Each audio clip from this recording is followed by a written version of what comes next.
Well, it matters a lot if you're trying to get the kind of time I'm aiming for. If you're, I mean, like, my first completed run was a 3:25 with no step route or really hard strats or anything, and I think my fastest run with no step route was like a 3:16 or something like that. Like, if I'd have actually followed the whole step route instead of messing up and resetting, it looks like that only would have saved a bit over 1 minute.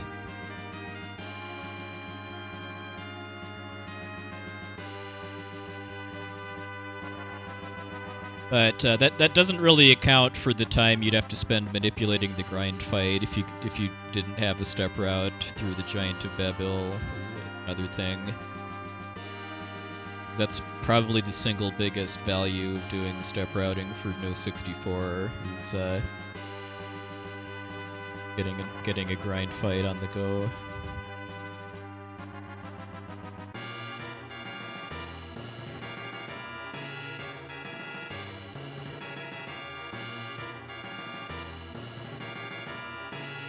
Well, every game I speedrun has at least a decent chunk of music that I enjoy. I unabashedly admit that that's one of the factors I consider when picking games to speedrun. That's how much I enjoy the music, just because I know I'm going to be hearing a lot of it.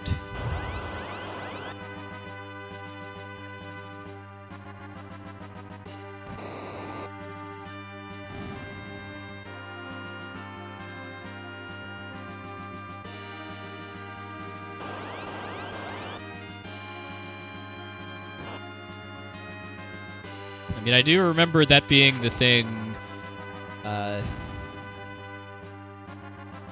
back in like 2011 through 2013 or so too, was that finding the grind fight was just about walking around in the giant slung looking for searchers.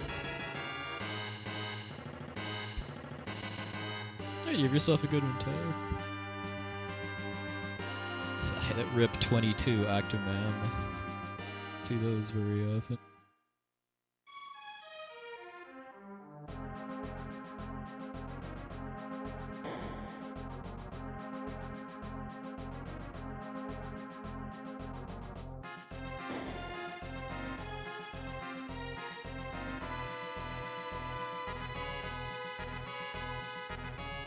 Who's hyped for another walk through Barren Castle in the Cave of Mist?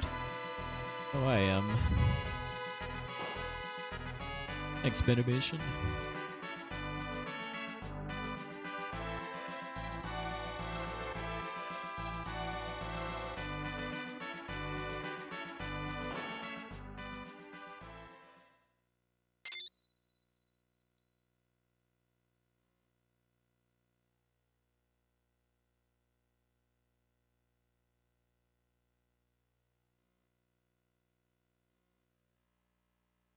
That is true.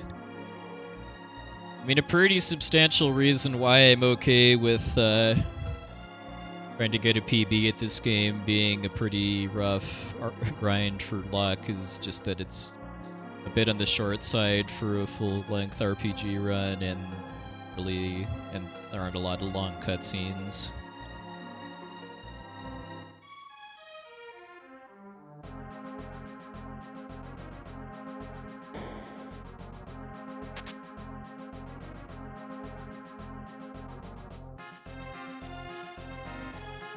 And as kind of rough as the seed manipulation and step routing can be a lot of times, it really makes the run a lot more interesting too, because it's giving me something to do during the walking segments. I mean, you see how slow the movement speed is in this version of FF4. That fact pretty much alone makes it humanly possible to do perfect movement in dungeons and stuff like that. I don't specifically remember, but that wouldn't surprise me. I was doing 2 runs of this back to back. I know I did 2 Chrono Trigger any percent no LSS runs back to back, and both of them were PBs. I was getting ready for SGDQ a couple years ago.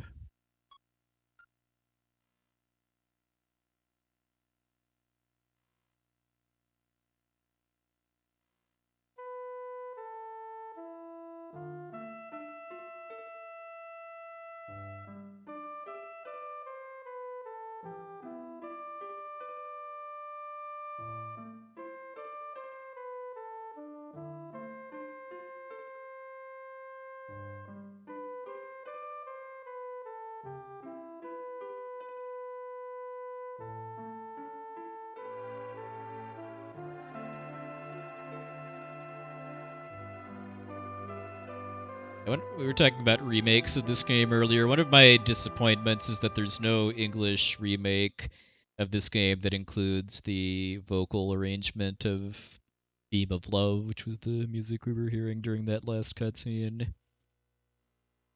The Japanese Nintendo DS version has a vocal arrangement of that for the credits song, and it's really pretty.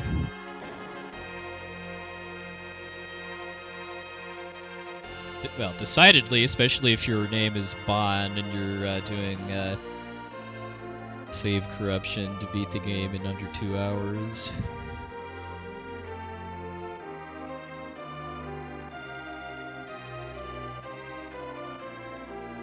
Yeah, in fact, since I have nothing to do right now for the next, 2 minutes or so, let's look that up.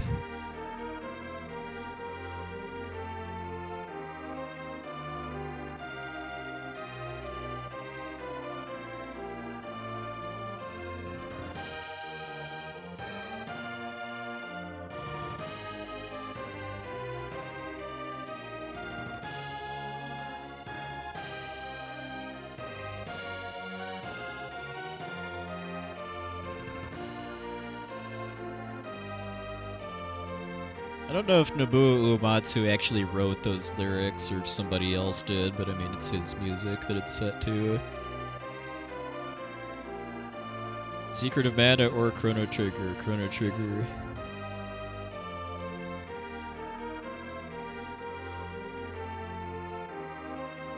I like Secret of Mana, but I like Chrono Trigger more.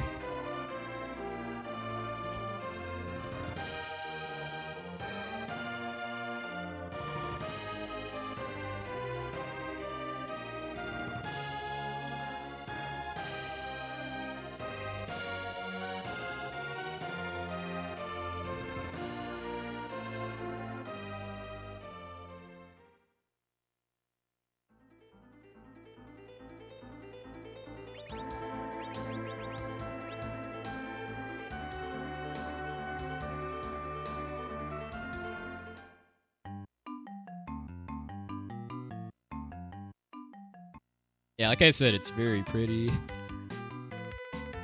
It's a shame that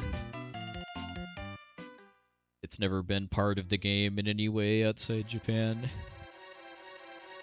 I mean, the lyrics are Japanese, obviously, but that hasn't stopped Square and other companies from doing so. Like FF10's song is in Japanese. Becky Dane.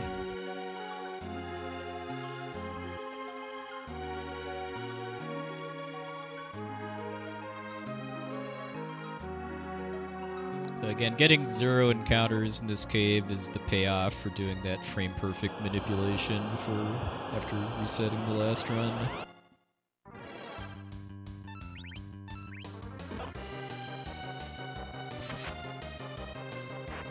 It's not fun, but it's a free 20-25 seconds or so.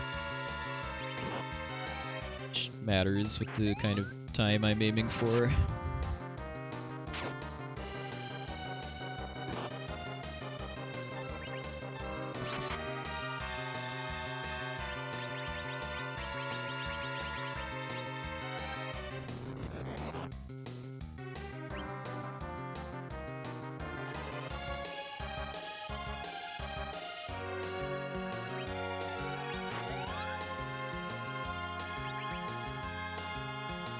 Not early, at least, which means a whiff.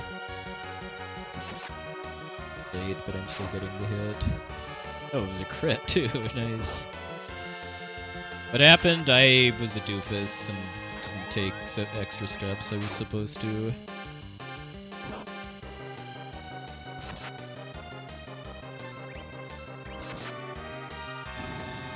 Dang, that was a good fight.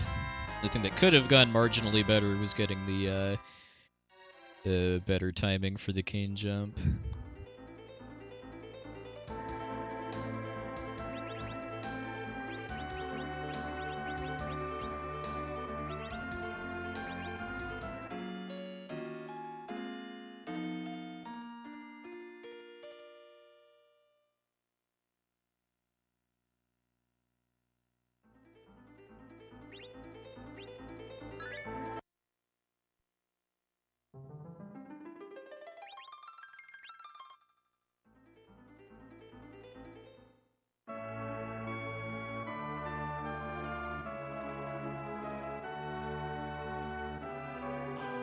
Your friend's with the Mist Dragon?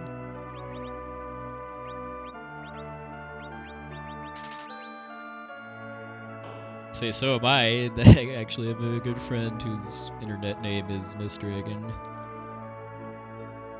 Ah, gotcha. Well, I'm doing my best impersonation then in these last two runs. Feelings on Earthbound? Yes to both. It's a good game and a cool speedrun too.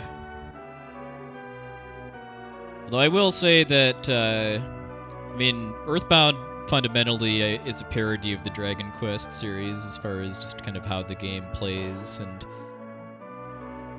if you are not a fan of Dragon Quest, you may not like Earthbound either, but it's one of the better RPGs on the SNES for sure. Not sure I'll ever speedrun it myself, but I do it. Hey, Zora.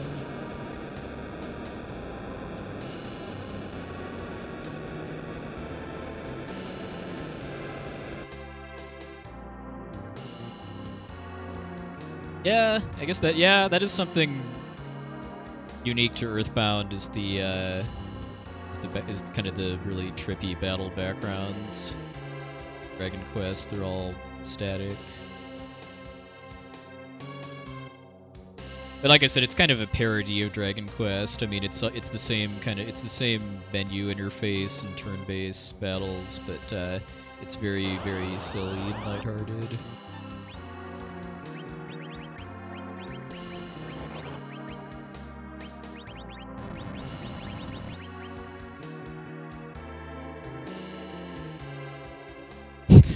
S Grunt, please. Killing me here.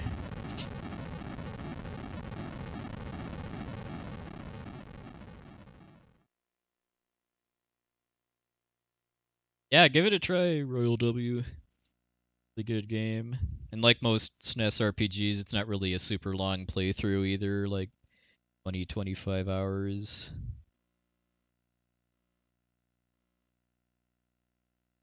And on the flip side too, people that enjoy Earthbound but have never tried Dragon Quest, I would recommend trying Dragon Quest. Step 3.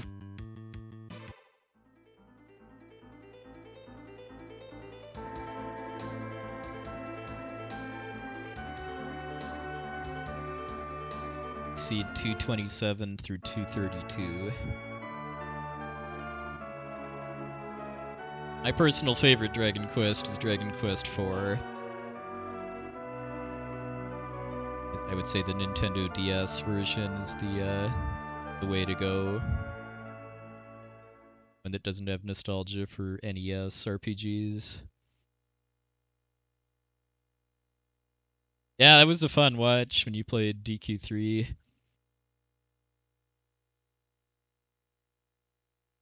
Especially trying to train how to make what I call pop noises, as far as the excitement when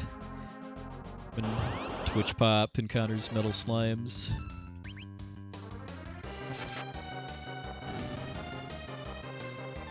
Oh, Hagare!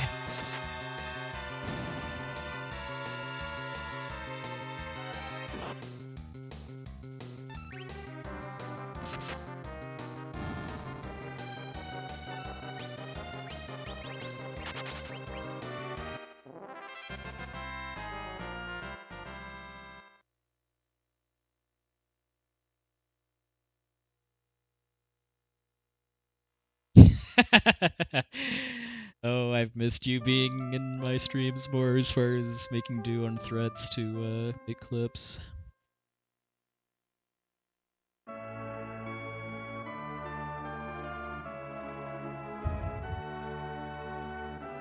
I haven't watched a ton of Dragon Warrior randomizer runs or races, but I've seen enough to kind of have a general idea of how it works. I definitely saw the one that was at Limit Break this year. Pretty cool race too.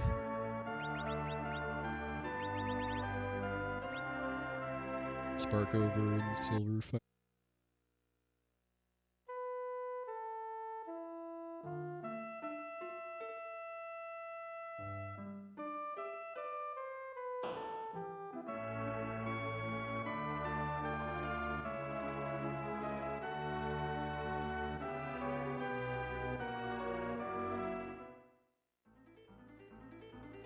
Friends don't let friends make clips while half asleep.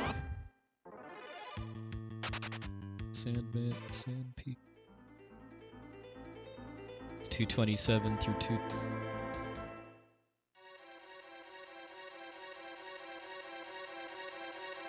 If you mean Dragon Warrior Randomizer, yeah. They almost never grind on metal slimes. That's the thing with vanilla Dragon Warrior 1, too. It isn't really until 3 that metal slimes are worth enough more experience than other monsters to be worth it.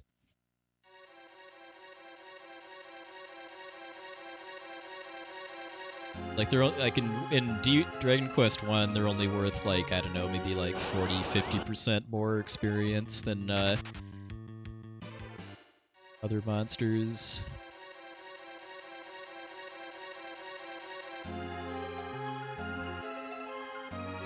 Dragon Quest 3, they're worth like 20 times.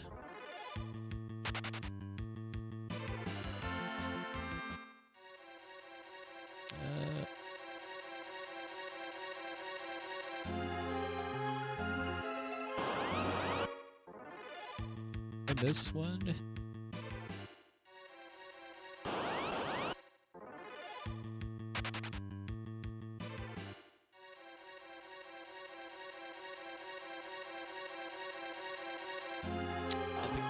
Kind of struggling to find the seed now.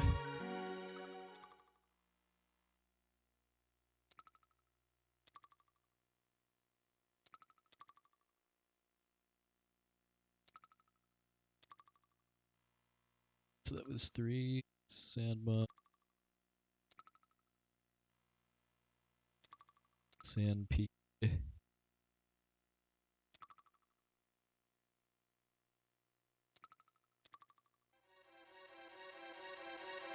227, it looks like. So it looks like we're good till waterfalls.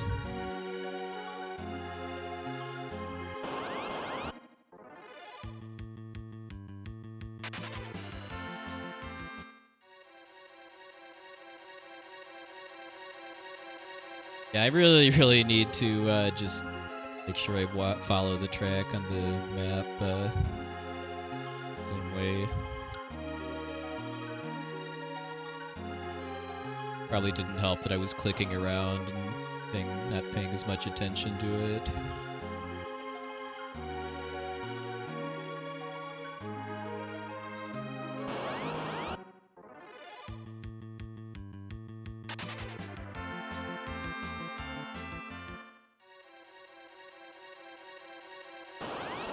You're definitely not golding Octobam if I have to take 88 steps in the waterfalls.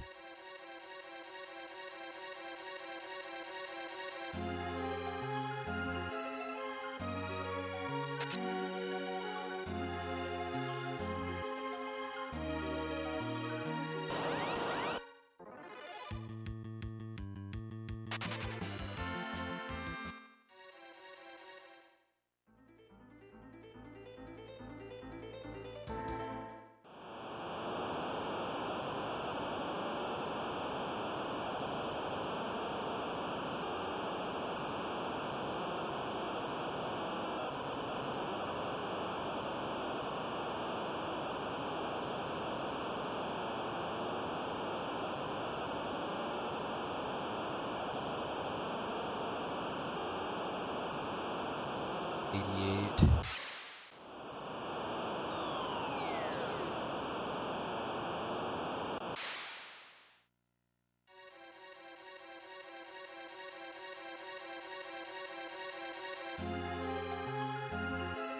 Hey, fella, thank you.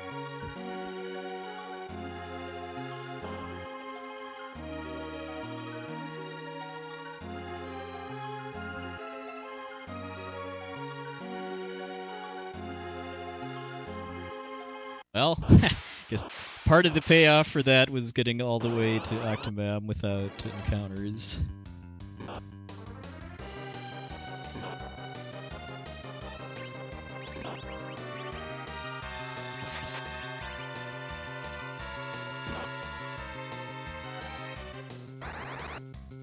Karashura.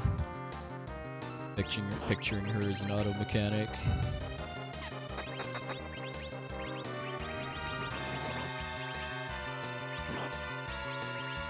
Running some kind of call-in video show about auto mechanicry.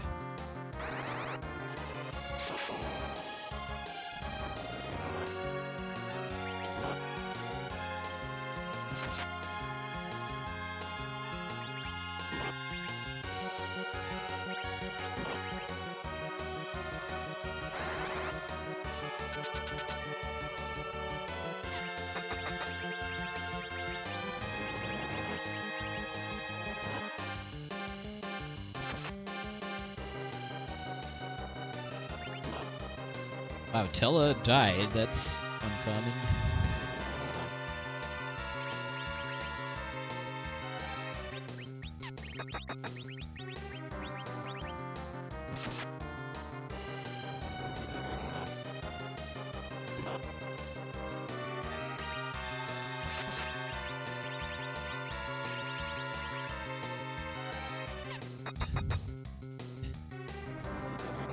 Trash can up yet.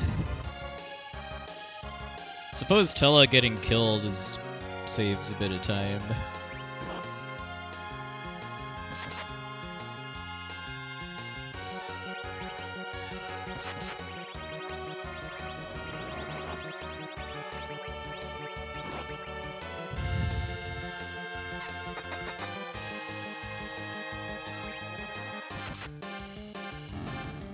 Alright, well that was messy, but still saved time. Sadly not at 22, but in the end, Tella getting killed probably saved me a bit of time. Would have been at 22 if my menuing was crisper.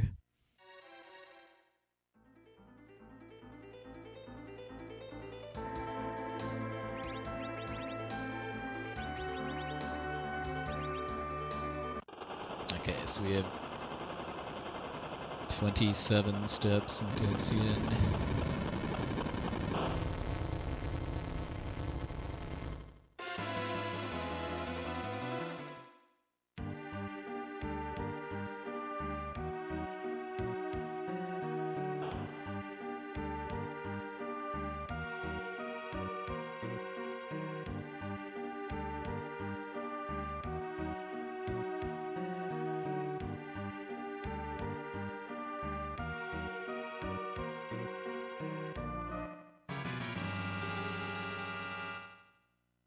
Yeah, let's not forget to walk.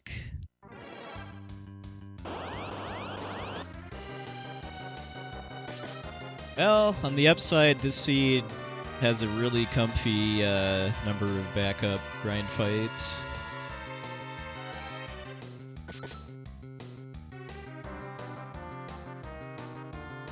One of which it looks like I'll naturally get without even having to take extra steps to farm it. Hey, Iceburner. Yeah, it's 2015 all over again. That was kind of the heyday of me running this game.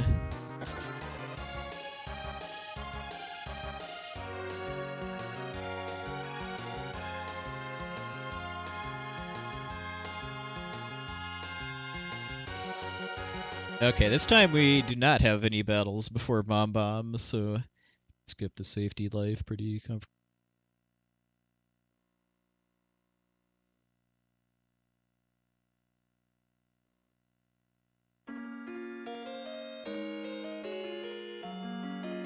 steps to take in Bubble, but that's most of it for the rest of the game.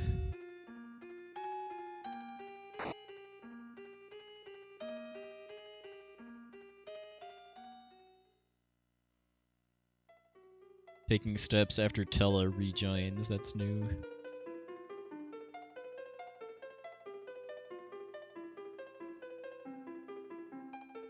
Taking steps before Dark Imps is also new.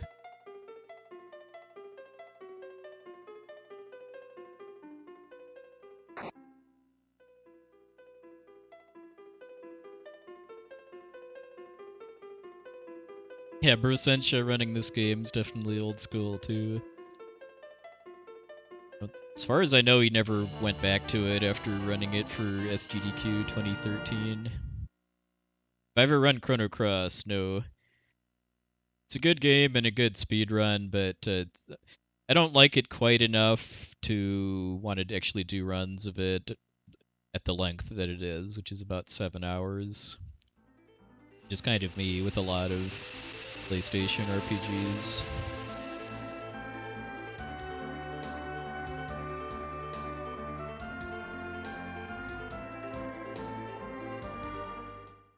Okay, so now that I actually have it on my mind, it doesn't look like I actually have to do any extra steps in this place.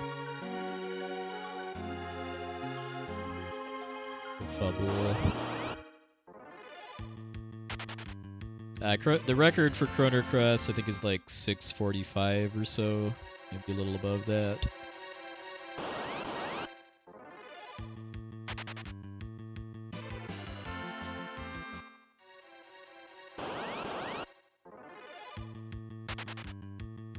A lot of encounters before Antlion break afterwards.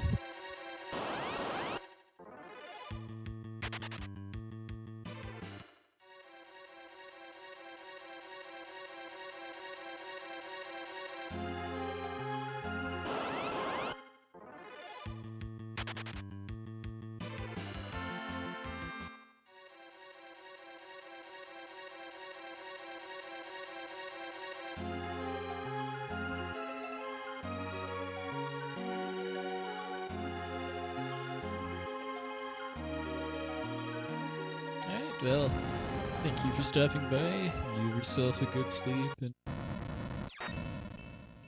good weekend, I think, starts tomorrow for you.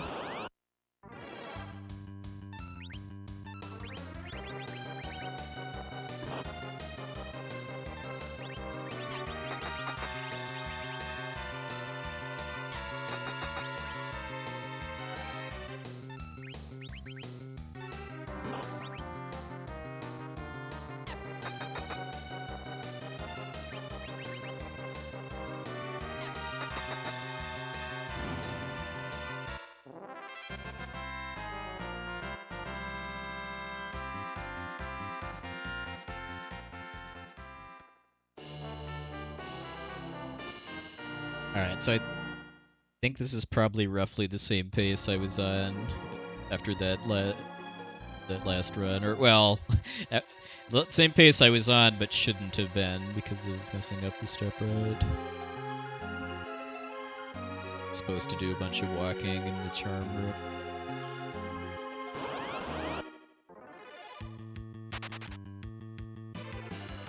Probably not on pace to get out of here before 30 minutes, though. So I have no encounters the rest of the way.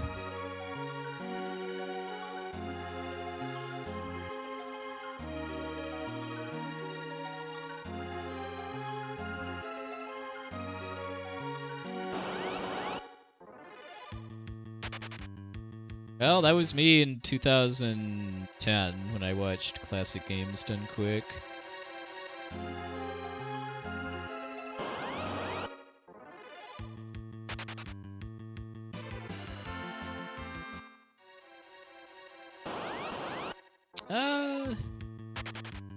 I don't know, actually.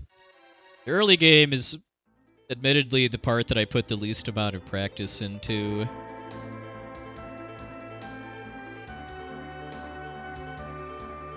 I mean, it matters, but making mistakes in the early game, unless it's, well, like what I just did with forgetting to do extra walking, isn't generally going to kill the run.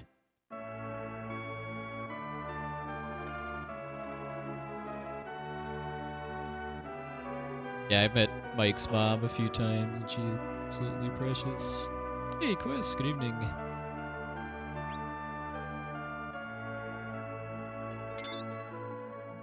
Hope you had yourself a good weekend.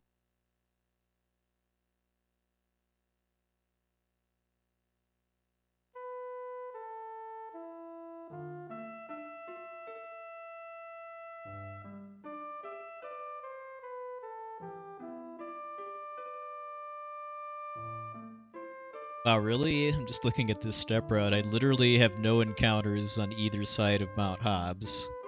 I don't know if I've ever actually had that before in a run. I mean, the flip side is that I have 4 on the overworld to Fabul, which is worse, arguably. Bad car accidents sound... Hey, Julian.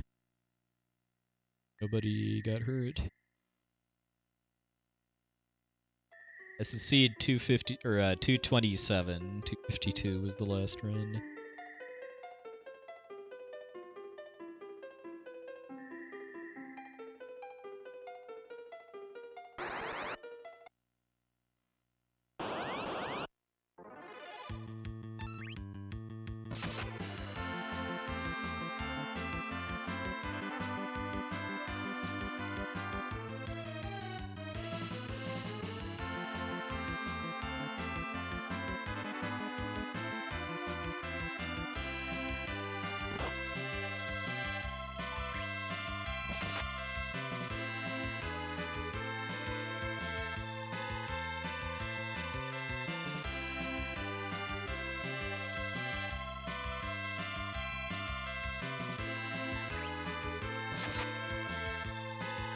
Arg.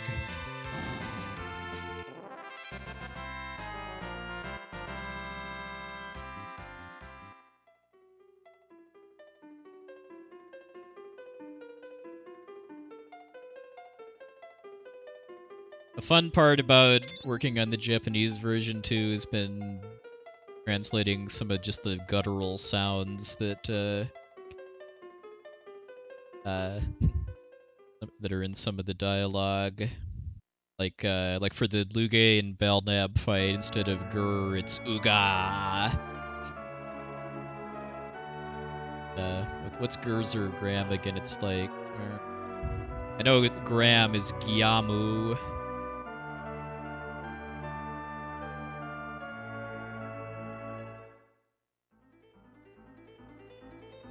I think the text well before Zeromus transforms is like ga ge ge go. Oh, ouch. That's already good.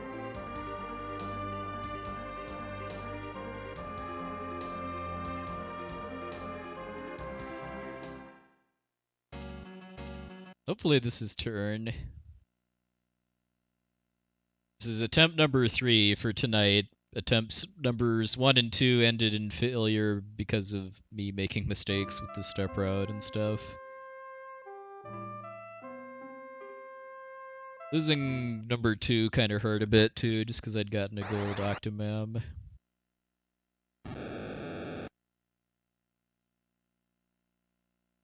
This runs on approximately the same pace. Hey, Bufflex.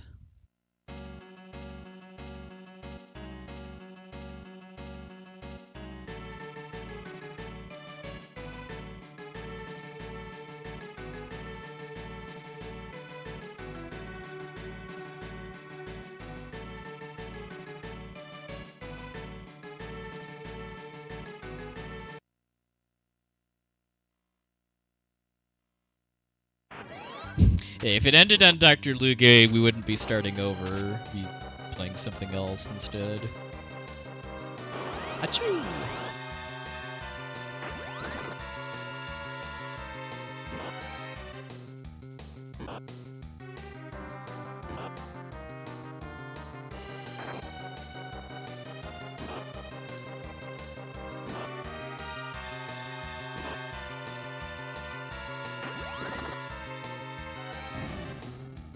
the first kick did enough. The rest didn't matter. Yeah, complete collection version of this is really good.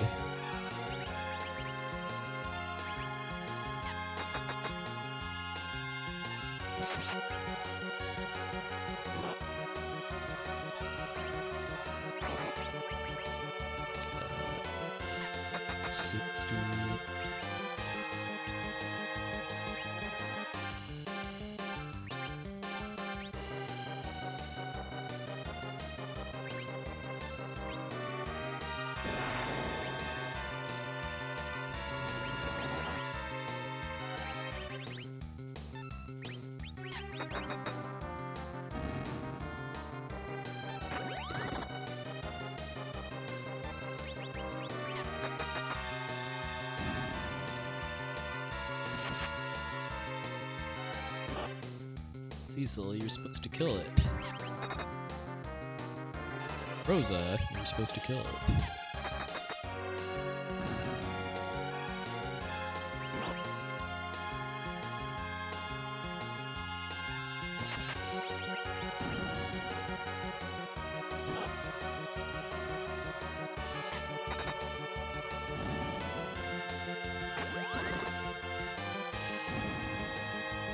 Still 36. Couldn't have done that last kick though. 105, 1015, the fever. Edward getting bopped, not cool though. Potentially that makes it slightly more likely that I'll have issues with Fabul.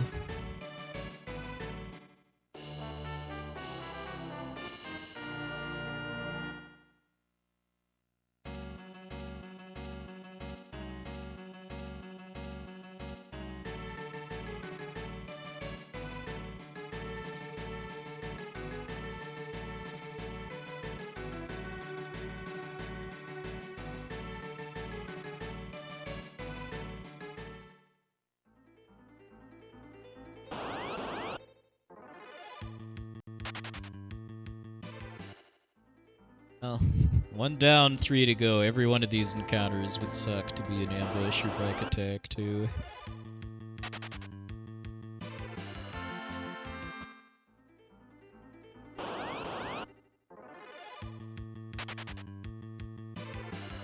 So good.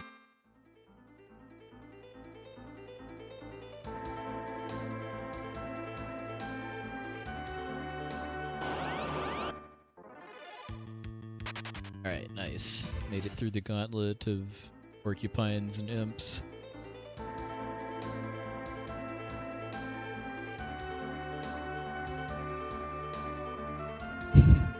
Go down to the Hades Bar and Grill in Austria.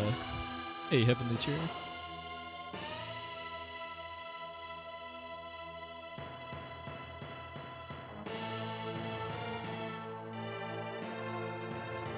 Got 10 optional steps plus 62.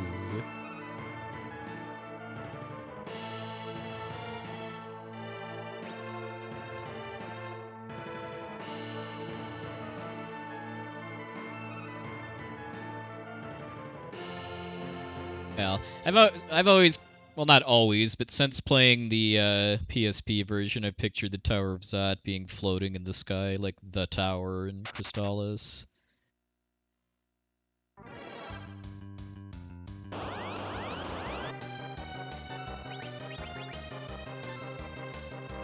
What? How could that possibly not have outsped him? My money back. Really good buffer. Well, good inputs at least.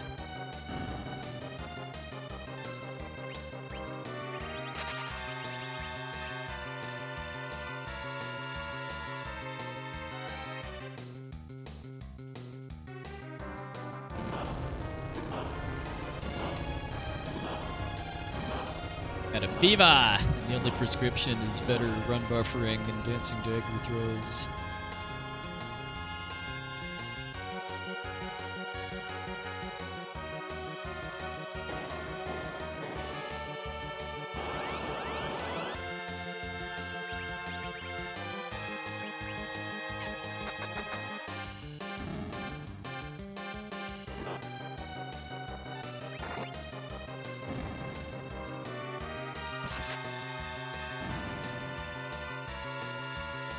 Next fight is the hump, basically, if I get through the third fight without Edward getting bopped. Shape for the rest.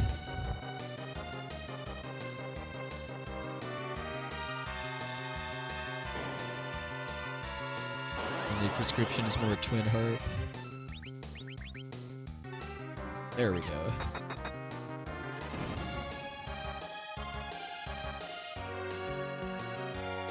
That's right, you better miss, you clown.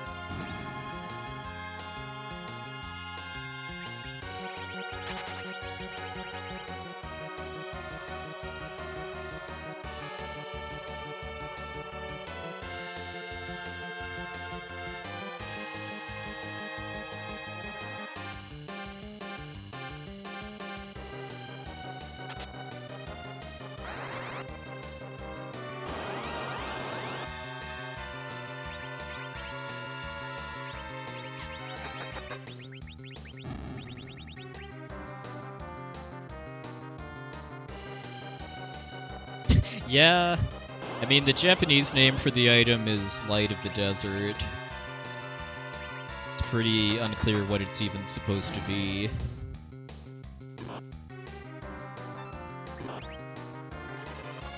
Hikari no Boshi, I think. No, Boshi means hat, I forget. It's...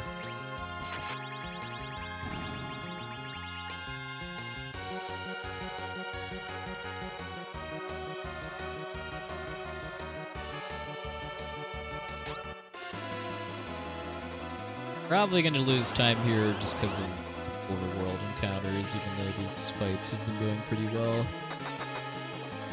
That's honestly probably the only reason I still 36'd Mom Bomb is the seed.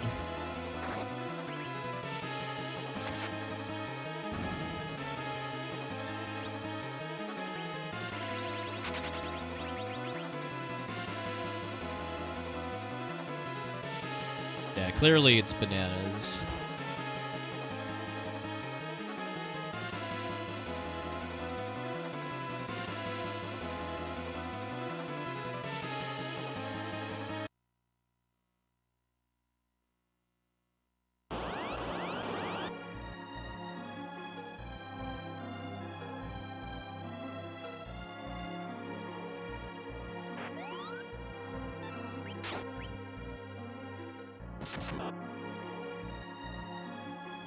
Slow cane to my lead.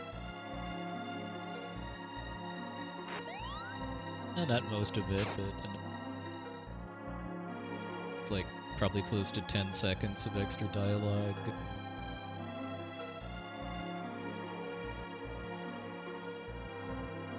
Yeah, I would expect that didn't work out too well for him.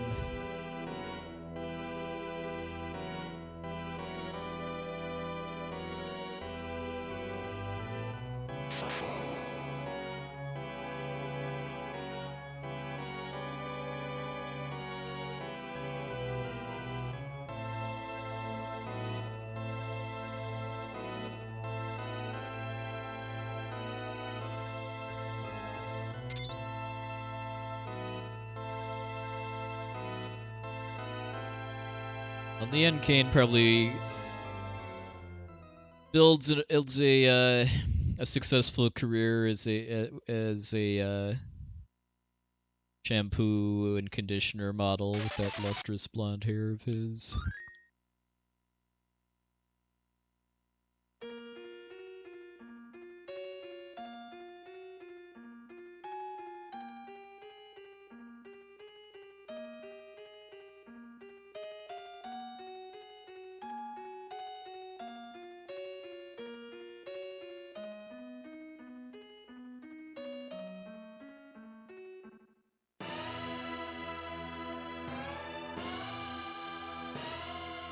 Hey, Cardan, you get to yourself a good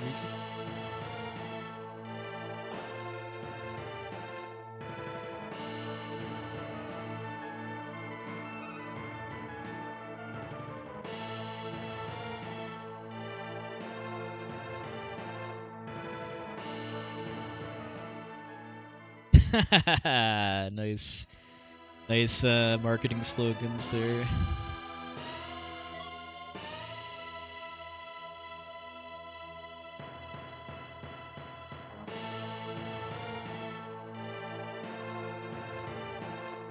"14 hours of OT, yes.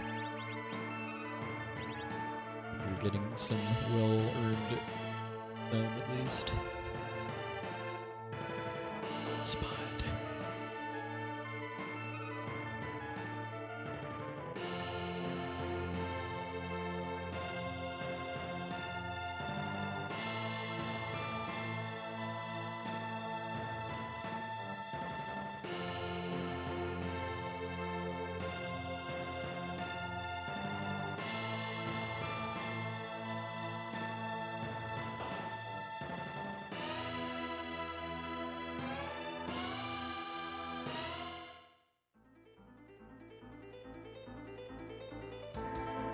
Thanks, Light Render.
Nothing could possibly go wrong.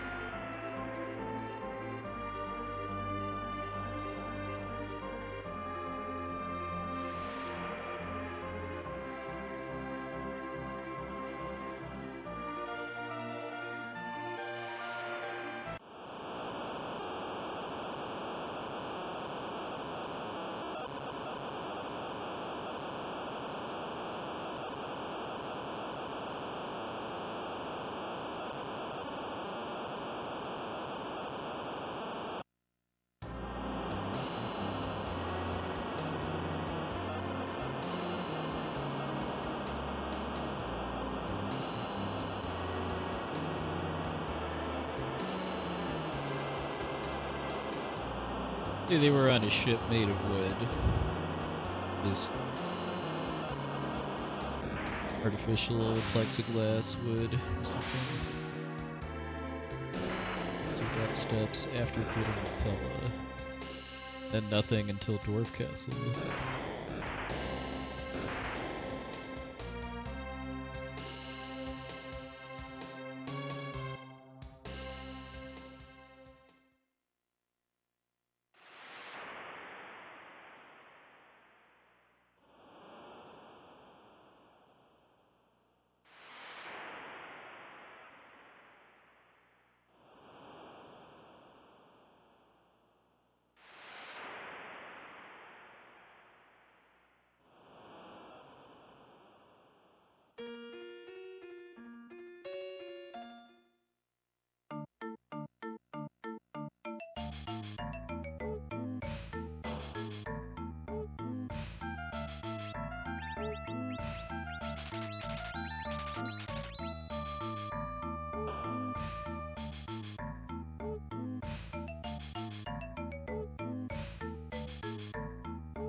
I've never played Xenogears either. I played the Xenosaga trilogy, but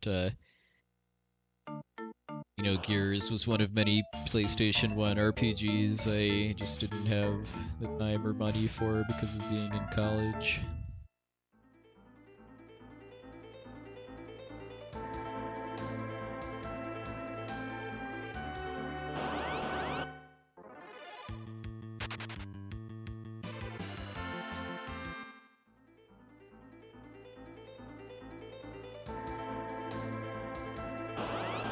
Overall, I've heard good things about it. And not so good things about the pacing.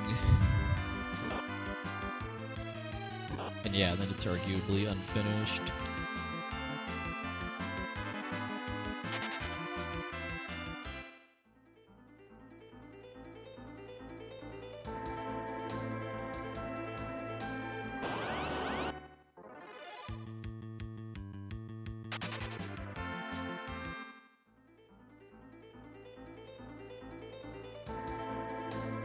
If I ever play a Suikoden game, it'll probably be Suikoden 2. That's what I've heard is generally people's favorite.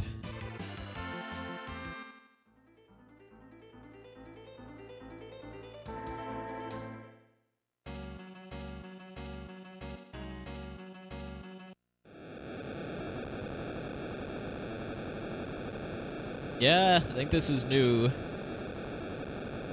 Me at least doing steps here. I've done them before the firewall before, but not on not after Tella.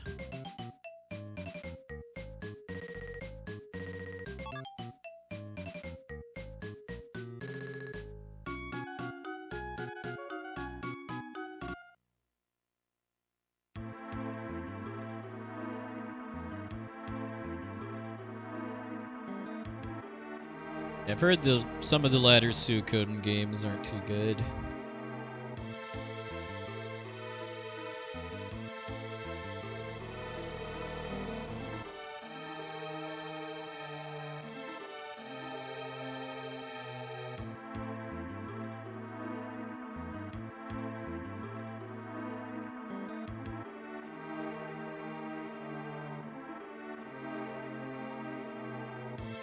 Wild Arms is good. I've never played the original version of Wild Arms 1, but I played Alter Code F and then 5.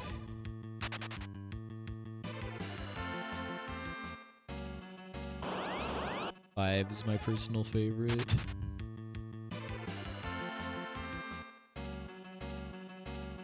I mean, all the Wild Arms games have really good soundtracks. They really capture the Wild West flavor of world they're trying to build.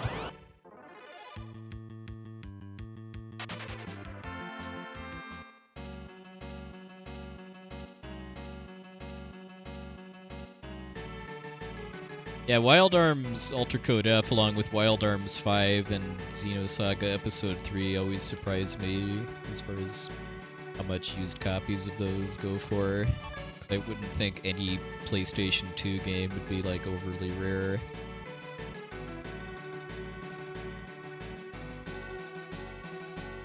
Every time I see Noita, I think about a cell phone company of a similar name.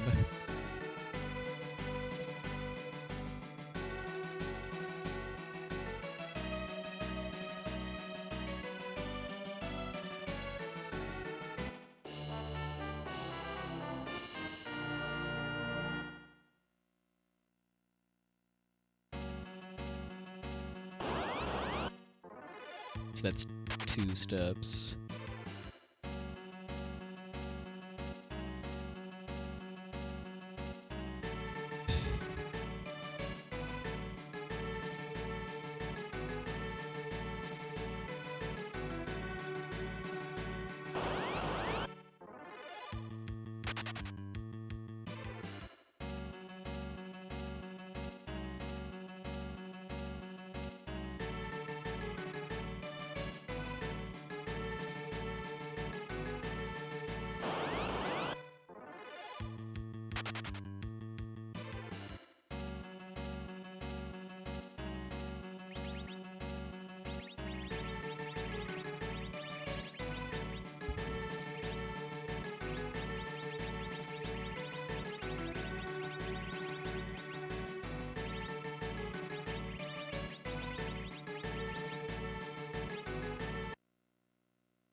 Yeah, I would. Well, I would probably say the most kind of standout-ish thing about the gameplay in the early Wild Arms games was the puzzles, like Lufia 2.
Double Comet? Come on.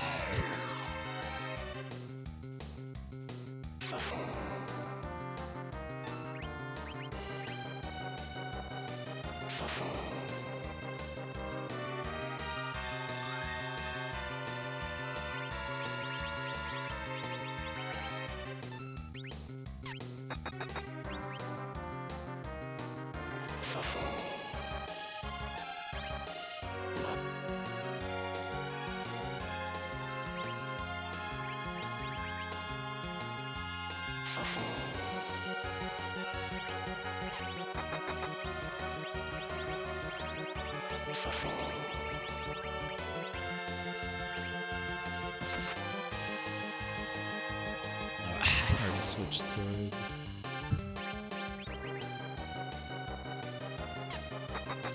This was a stinker of a fight. The double Comet on the turns where it didn't help at all. Getting Comet on the first twin is good because it does more damage than a flare split among the 5 targets, but after that it sucks.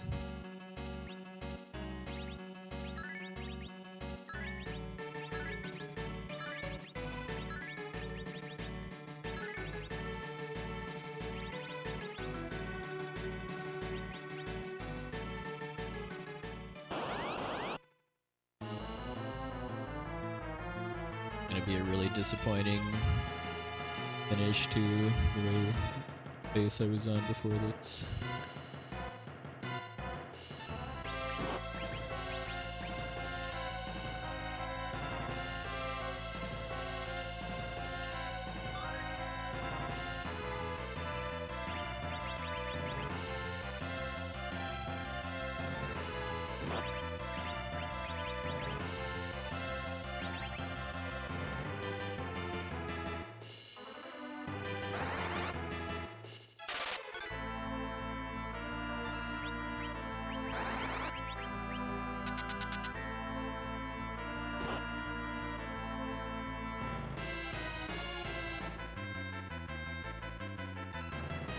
Okay, I had kind of a bad feeling about that, but still took out the trash at least.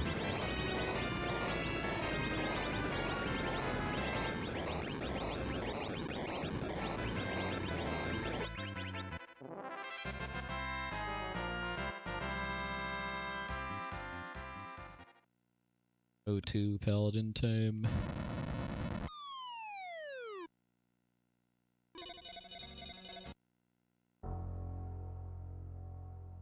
That first fight was something else, though. Double Comet. Either of them being on the turn where it would actually be helpful. And the Comet rolls were low enough, too, that 2 Dancing Daggers wasn't enough to kill him. It's 3 out of 4 for Flare, 1 out of 4 for Comet.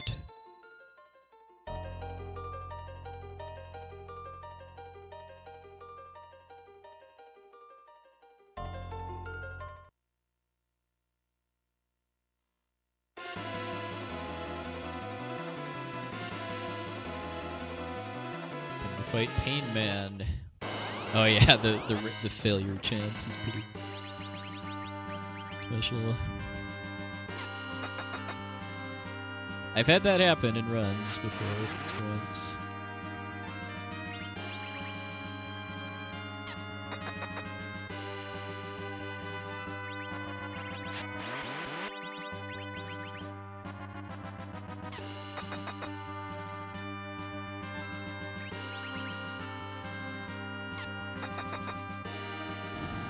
Felt kind of close to a 3-dagger Dark Knight.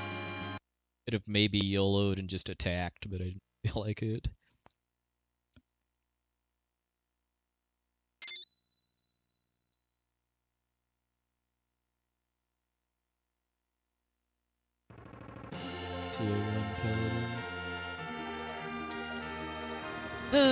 If the twins had cooperated better, probably be a better part of a minute. Bit of a pace I'm on now, but it's still definitely, very, very definitely possible to get a PB, because I've got probably 3 minutes or so to save in the end game. Not speaking nothing of like a couple other splits that aren't too good, like my Dark Elf split. Oh yeah, I mean I attack with Cecil's Sword on Mist Dragon, on Octomam, on the Fabul Gauntlet fights. Past this point, though, Cecil mostly throws Dancing Daggers, though he does actually melee attack Dark Elf because Legend Sword is Holy Element and does lots of damage to Dark Elf.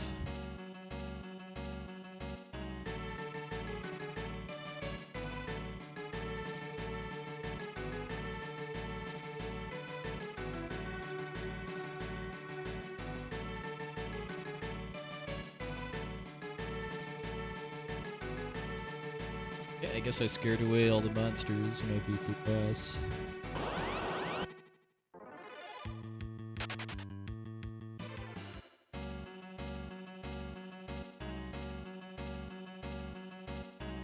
Get on steps until Dwarf Castle now.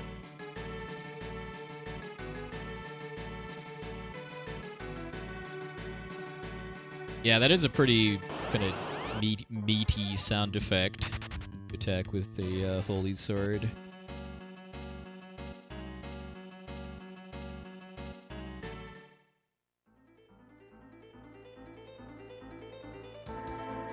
Yeah, Cecil attacks Golbez with the Fire Sword.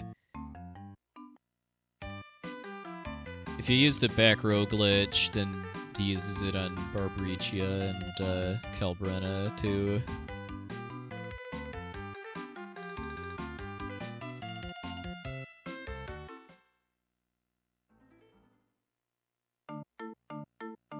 I don't use the back row glitch just because I can't do the menuing, set it up fast enough for it to actually be worthwhile.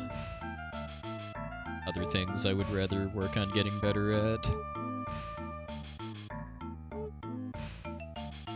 Well, you'll get it for Dark Elf. I think just Dark Elf as far as the Legend Sword attack.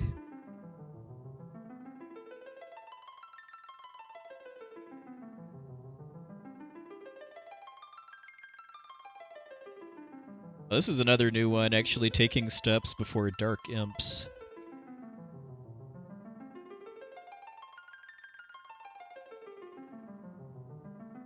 Well, yeah, I mean the overworld is just it's a tile-based grid, and the tiles that are overlapping other types of terrain are generally walkable.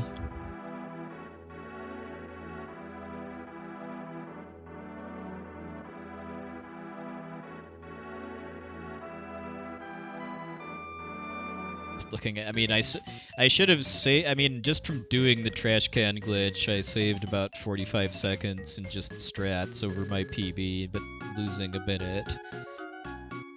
I know that's a kind of a selling point of using Carrot, is making the RNG with the twins casting go away.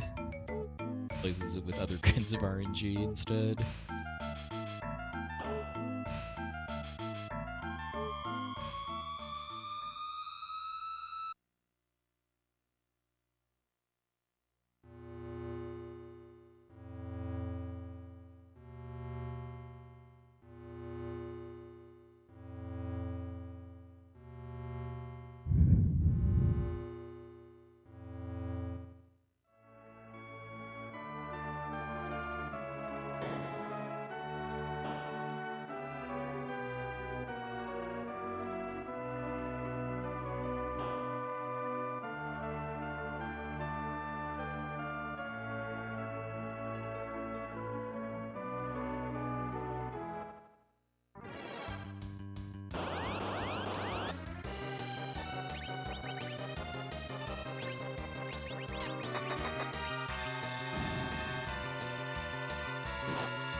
Ghost Girl, kind of.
Yeah, it's 1 out of 16 for 2 comets in a row.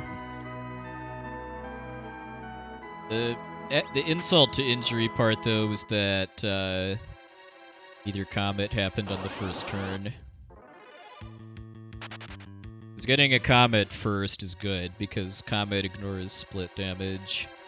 Flare does not, so the comet will kill all of the zombies and do full damage to Mylon.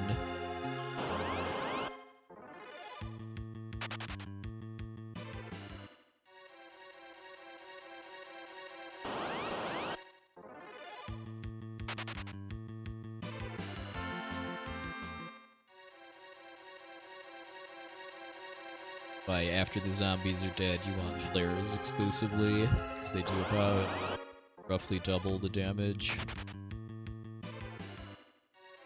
It's a single target.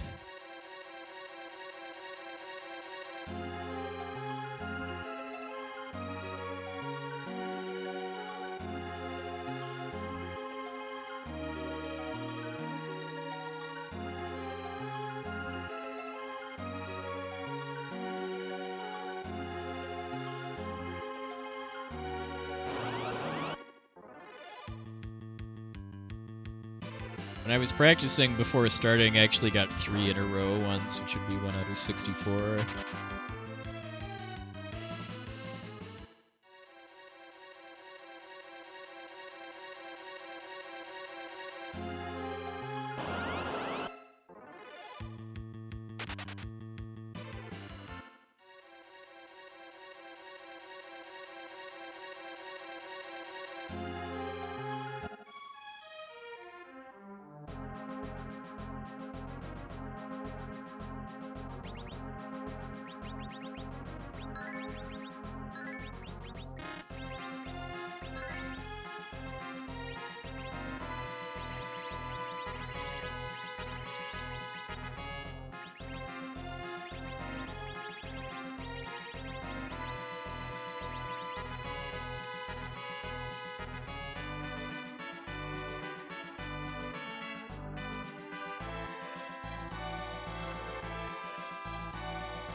Okay. Minor risk on there by not healing Tella after Cecil got paralyzed, but it worked. Yeah, I got flare or comet.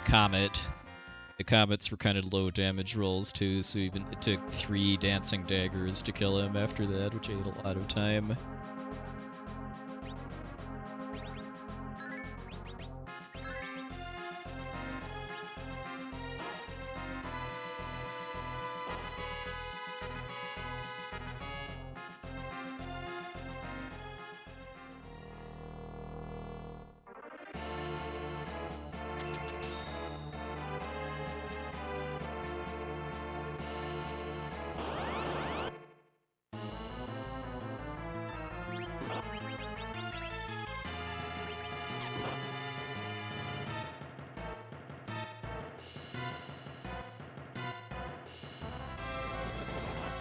The last split. The 2 resets tonight have both been because of step route issues.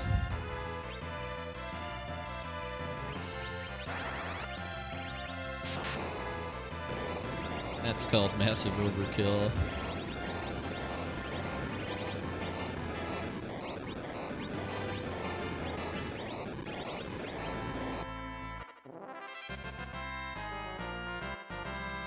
Hey, gold, I just noticed that.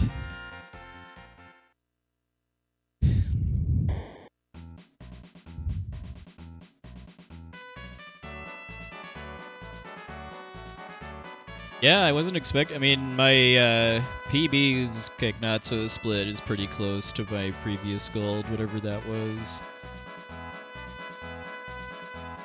So any back attacks in the sewers generally mean losing time. That wasn't like, well, that was actually, I think it was probably mostly Bagan actually that did that gold because of Bagan killing both Palom and Porum without me having to throw dancing daggers at them.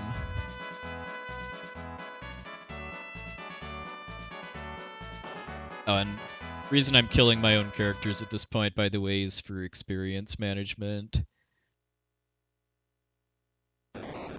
Characters that have joined you and left and are coming back later get full experience from every fight you win while they're out of the party. So having fewer surviving characters at the end of boss fights translates into Kane and Rosa getting more experience.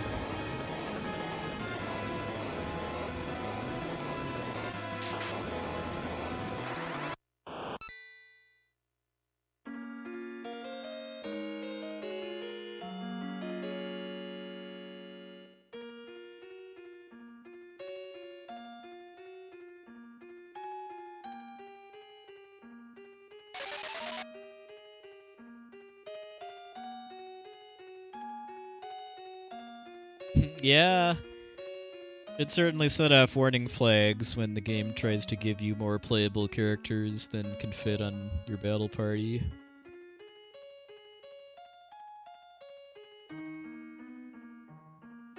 Assuming it's not a game where you can have like guests that follow you around on the overworld but don't actually participate in battle.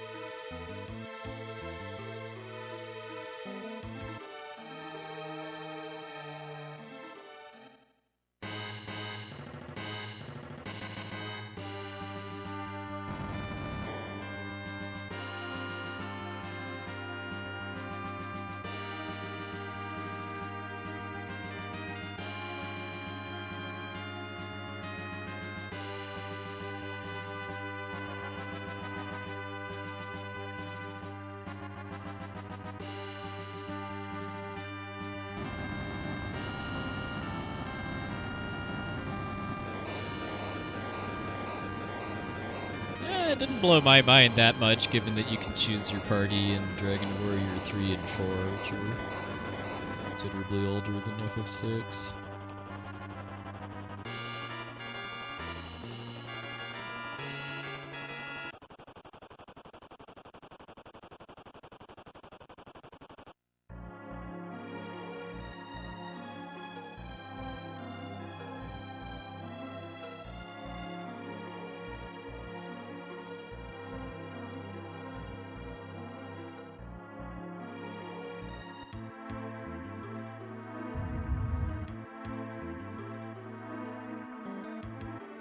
Well, I mean, Sid is certainly more useful than Edward for combat in the dungeons where you have him, but yeah, for story reasons, him being there is just kind of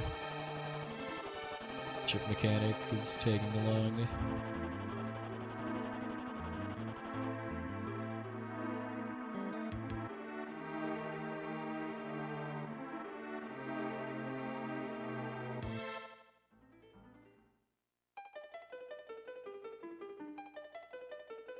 Yeah, it's a nice quality of life improvement, both to like FF6, but also remakes of this game, is actually being able to use the L and R buttons to do stuff with menus.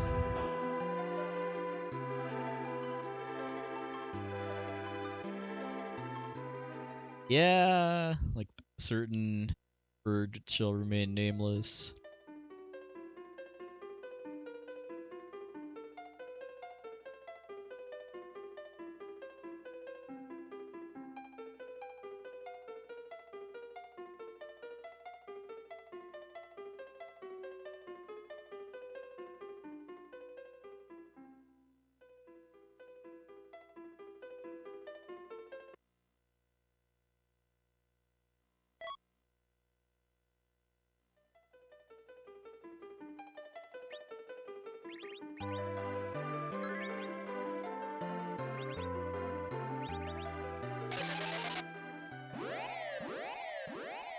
Yeah, when we used to do relay races of Final Fantasy 4 through 6, we would have players change their window color to one specific to their team, which was kind of a fun touch.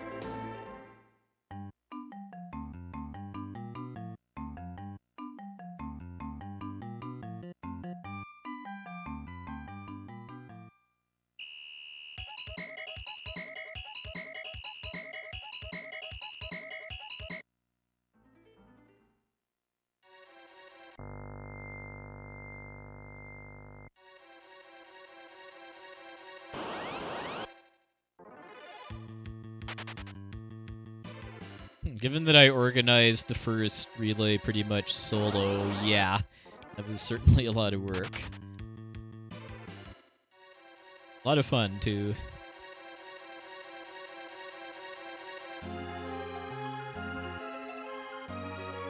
So they don't think it's too realistic to do something like that again, just because just aren't enough people that are interested in running these games anymore.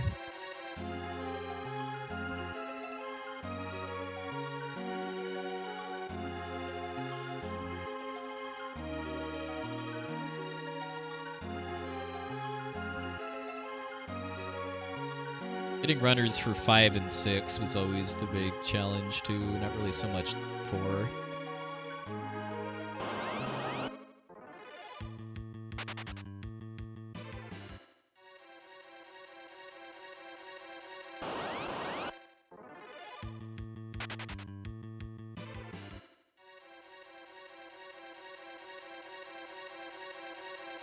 Well, it certainly doesn't help that 5 is pretty inaccessible now, at least with the fastest route. It has kind of similar step routing to this, but it's much, much harder because you can dash.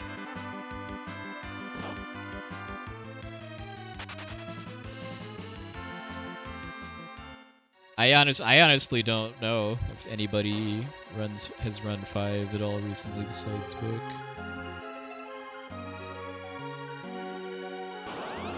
I mean, the step route killed it for me personally. I just don't love the game enough to want to put in the very large amount of practice time needed to actually get good at the step route.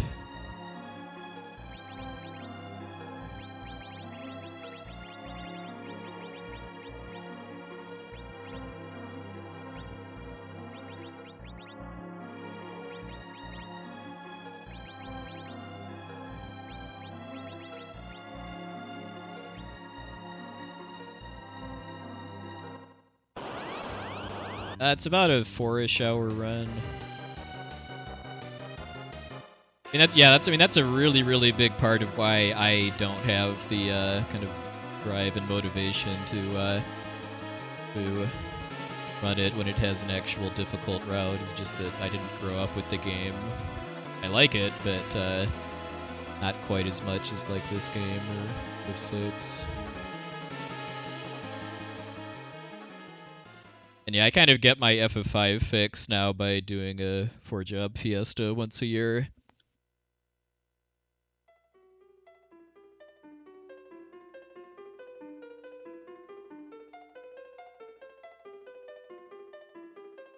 Chrono Trigger's difficult too. I just have lots more nostalgia for the game, and I enjoy the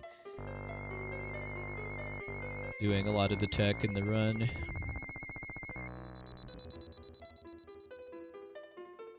So it feels more rewarding to me to get good at.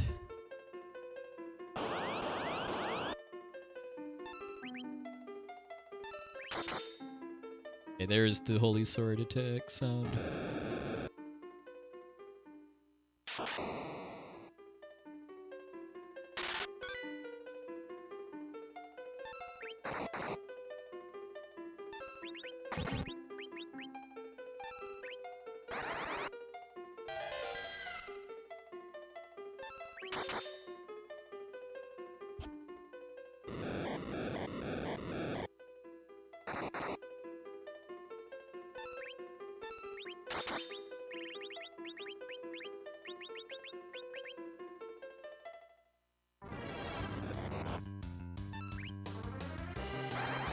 Oops.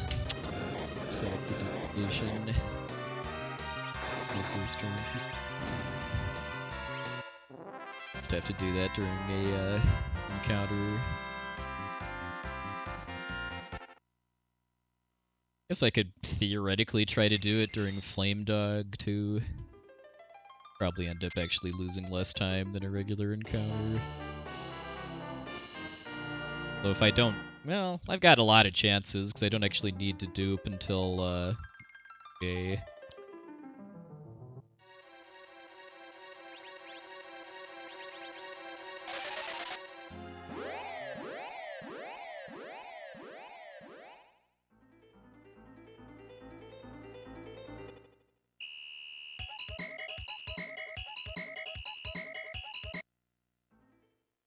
That's a pretty free time save, because I must have had some nasty back attacks in that cave in my PB. But whatever time I gain there, I always lose in the Tower of Zod, because I had just as I had a bad hit of Magnes, I had a really, really good Tower of Zod in my PB. Thanks, NBNKS.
Given that Yang is going to survive Flame Dog's flame, I think let's do the dupe.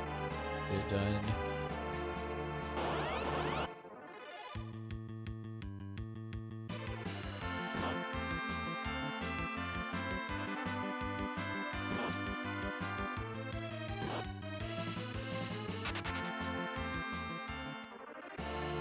Still survive it? I actually want, so that he hits level 17 before A.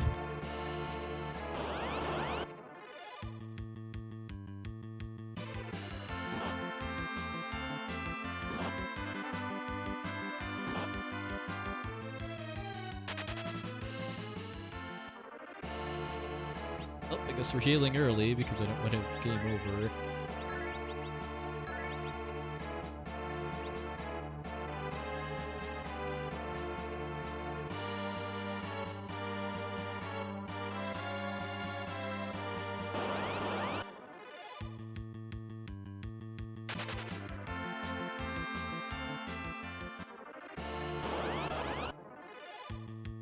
we're losing a lot of time here now. I mean, my PB had a good seed for this tower along with good boss fights.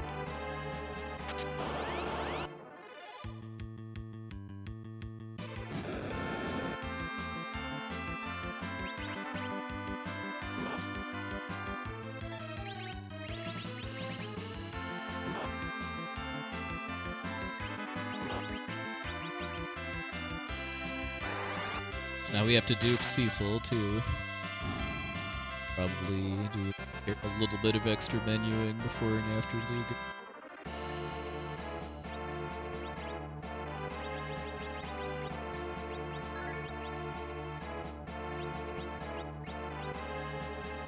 Armbar for in and out. Ah, that's right, I haven't done set up the dupe yet. I can do that right now.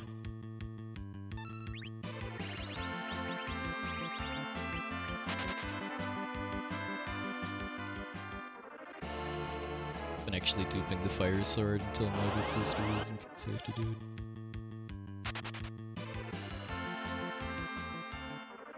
Well, be set up dupe for Yang during Calbrena now, I guess.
I guess I need to work on that a little more as far as just kind of trying to make sure that if I full heal Yang before a Flame Dog, that killing him off during Mega Sisters is still a problem, even if the only damage I do to him is from Dancing Daggers, as in Mega Sisters never...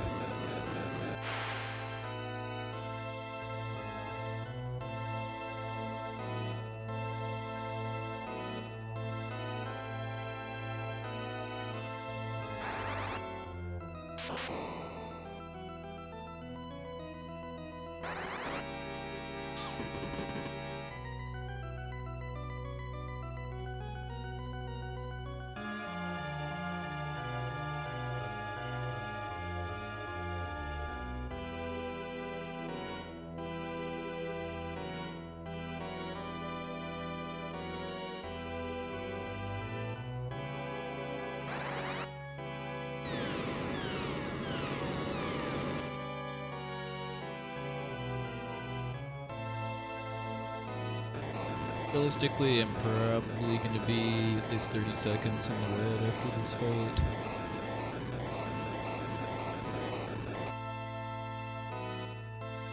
Fun to have to go up against a really good gold.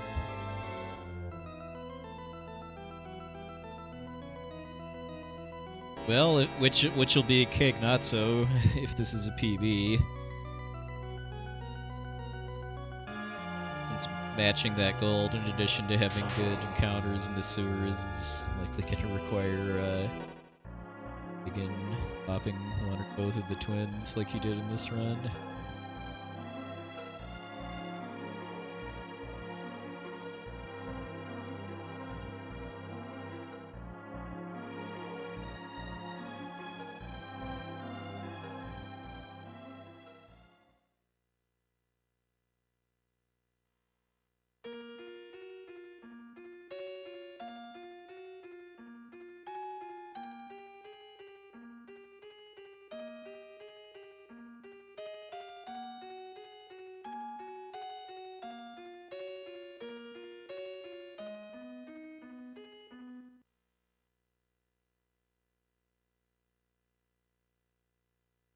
Hey, yay, welcome in.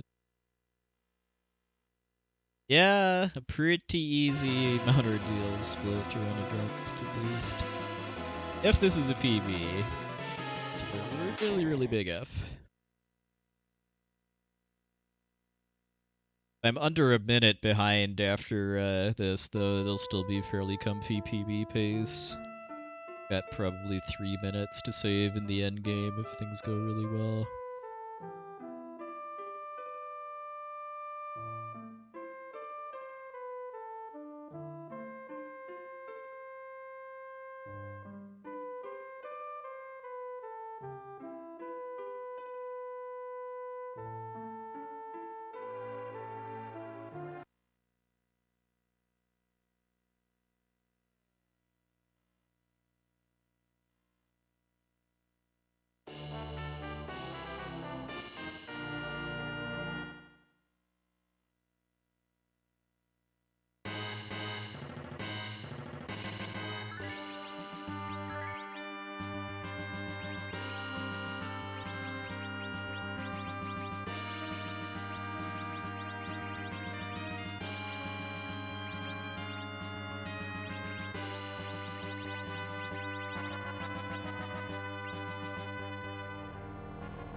Slick. Scooped.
Doing my best to choke it now. Lost track of which turn of the script I was on.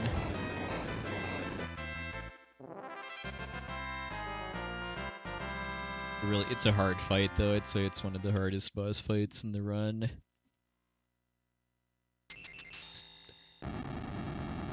Outside of, I guess, the carrot and trash can, potentially.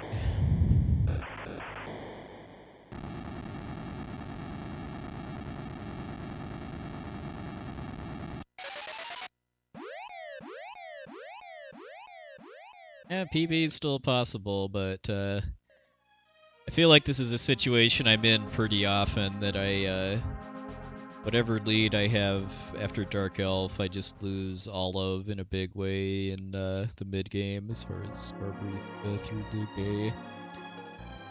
Then I get a bunch back in the end game, assuming I get a giant to Bebil and Zeroma's quick kill, but it's not quite enough to put it over the finish line. I mean, then I end up like with a run that's missed PB by about 5 seconds or so.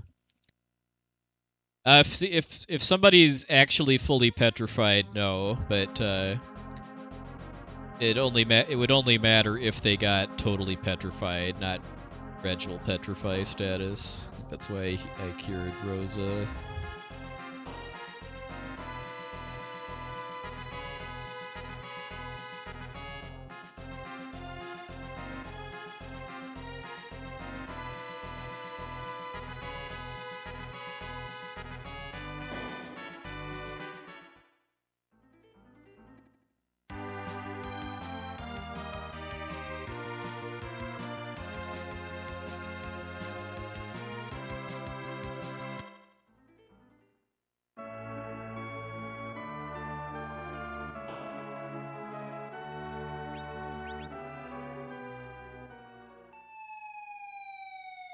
That's gone.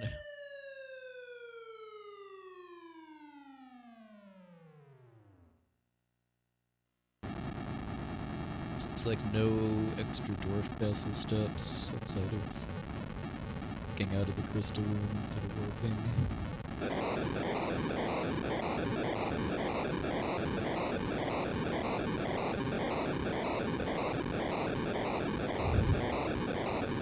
A drink school. Good luck, W. Crook.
Guess the Red Wings all got disassembled in the underworld through the elevator in the Tower of Bebil or something.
I'd be more curious how the dwarves got their tanks to the overworld when fight the giant.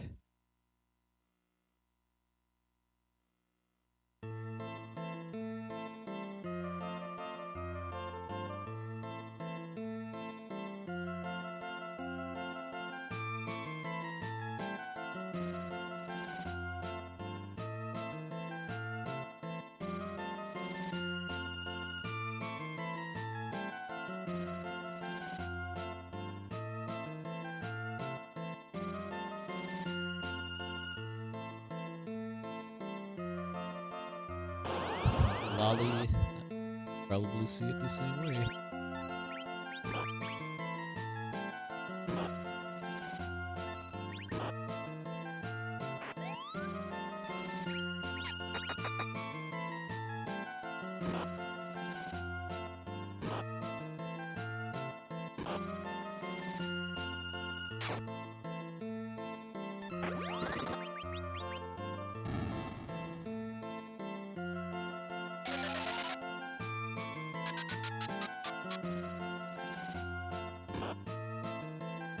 Really?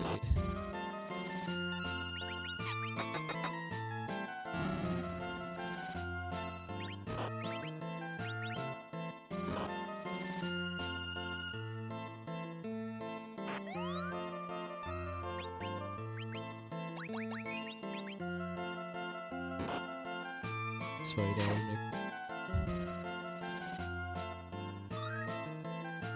Oh, thank you for the...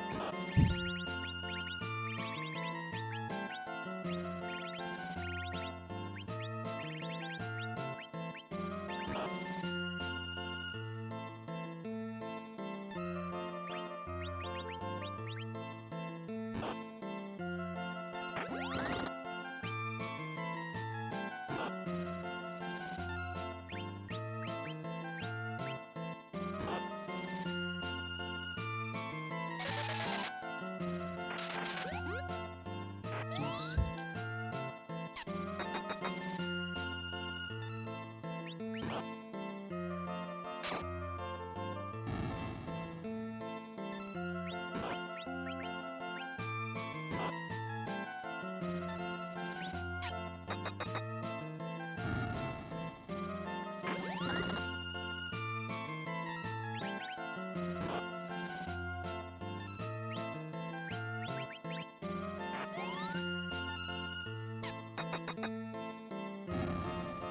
Hey, Murph, thank you.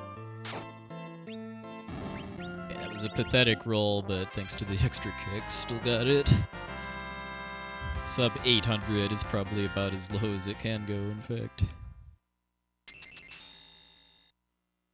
Hope you have yourself a good weekend.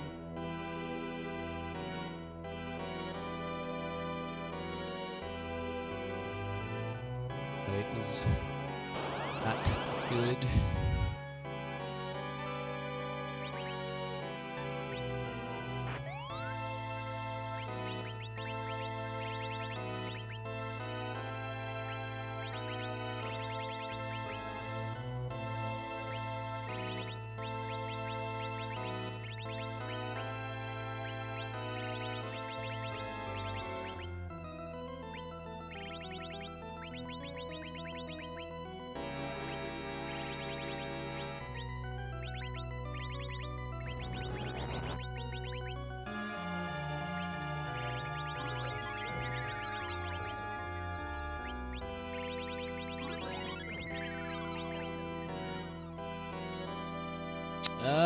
Frog is worse.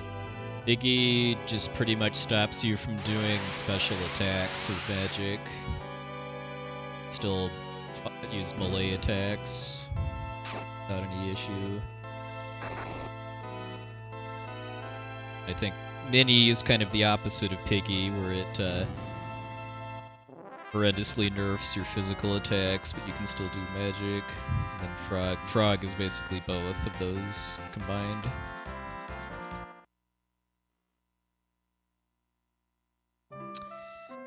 Well, I feel like this is where we always seem to end up. I'm always building up a big red deficit around this part of the run. I've got multiple minutes to save in the end, but the more time I lose in the mid-game, the more it just becomes unrealistic.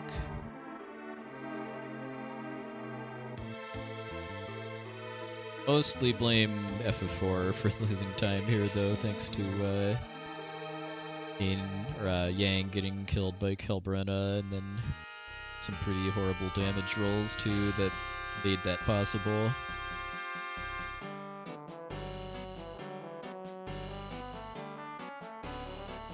I mean, the slower I kill the dolls, the more attacks they get off.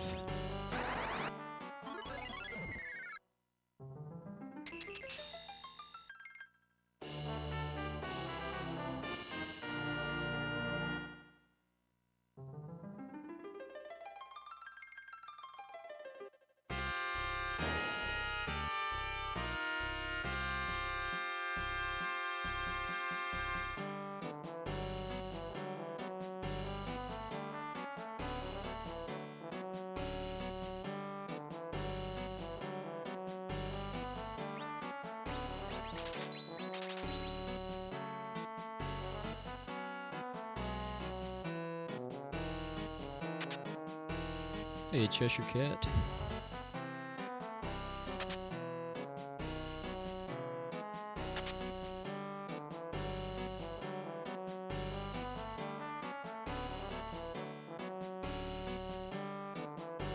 What is the biggest chance of killing my party? Zeromus.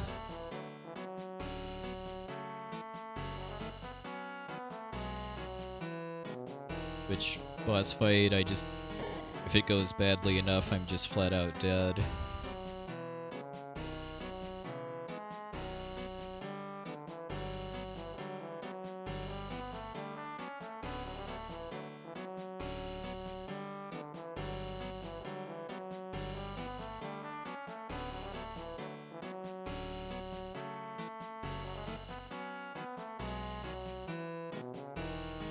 Yeah. It's kind of hard to see in this version of the game. It's a lot more obvious in the 3D remakes. Hey, Jim Starkiller.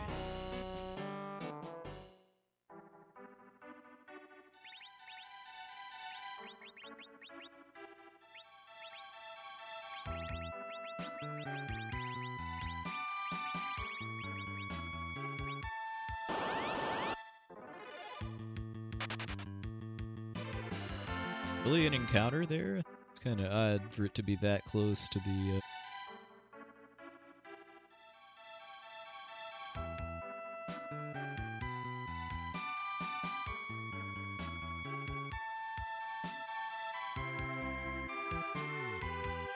Okay, I mean, I guess the router must have put it there just to advance the index. Just take 2 steps to avoid it in the dwarf castle.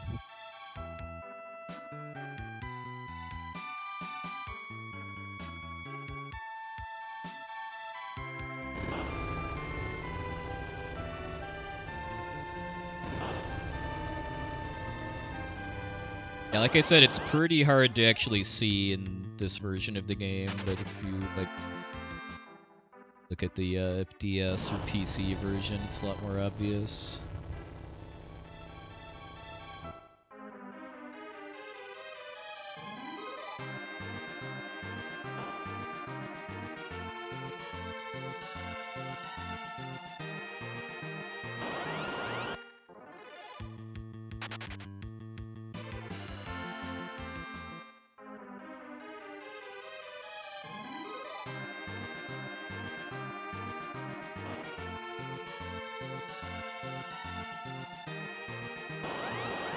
Cat Claw now just to confirm that I set up the dupe.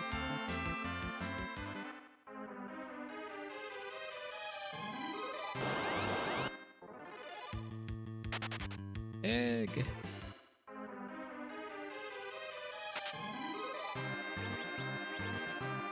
That hit level 17. So give him strength here.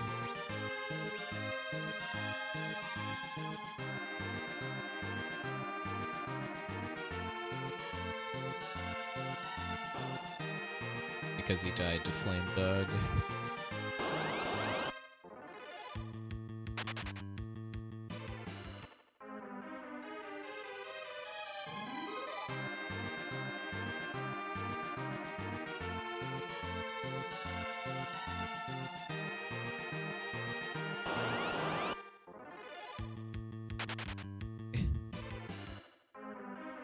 Clearly that must be why I got that encounter near the dwarf castles, to manipulate getting more eggs in this tower.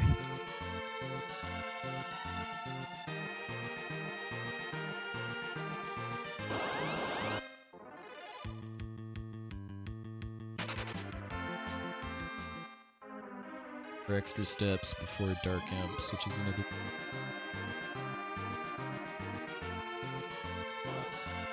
that produces more delicious...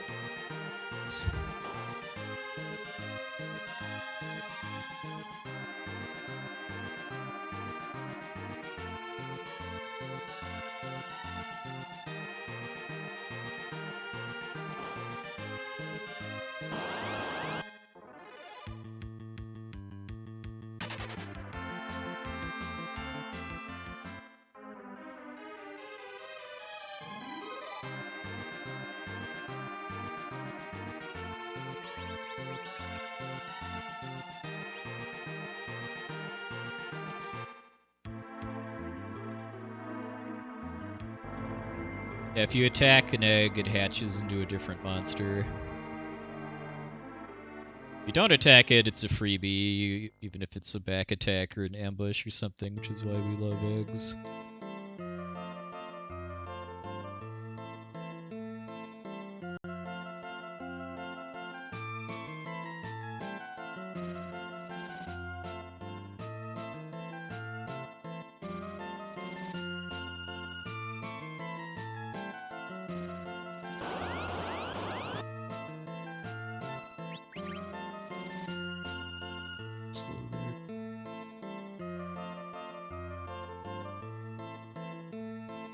Slid into Belknap, getting a second turn.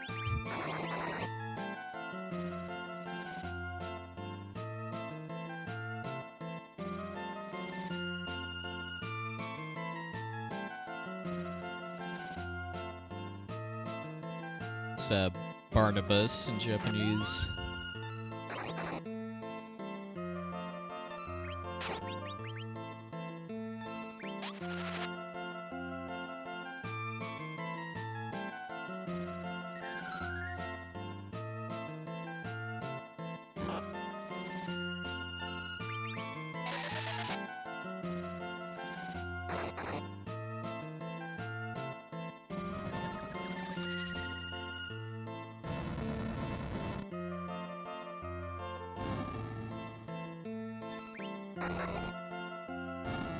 Alright, good.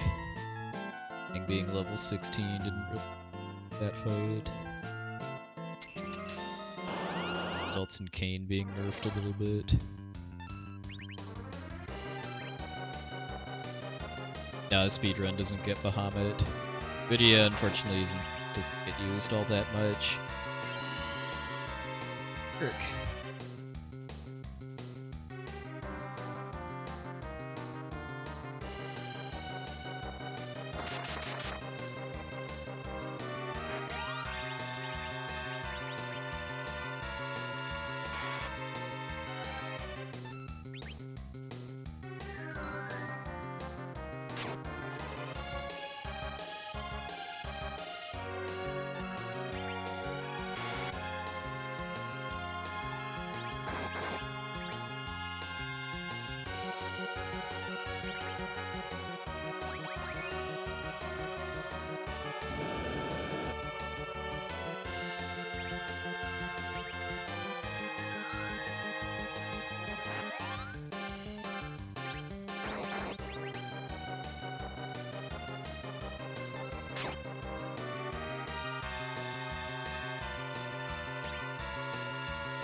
Could have been a gold if I had level 17 Yang, because Kane had a bit more damage. Punch. Oh well. I can largely credit that time save to all the juicy eggs I got in the tower.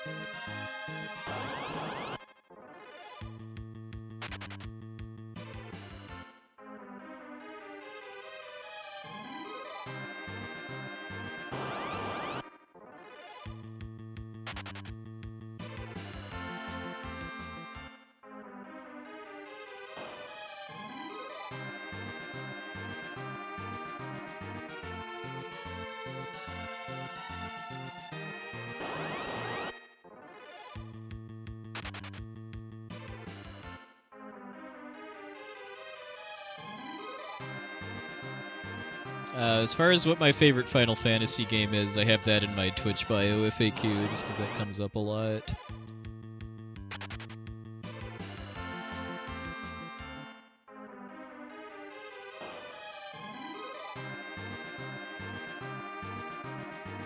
So 4 steps here.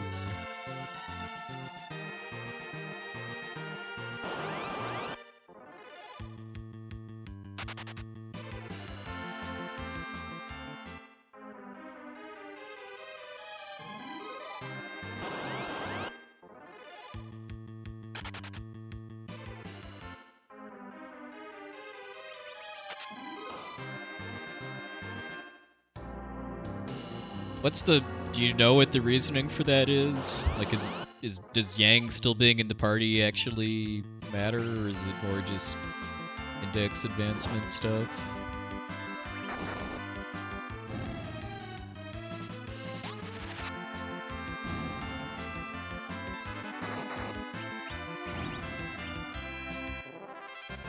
Oh, as far as increasing odds of ambush or something without Yang.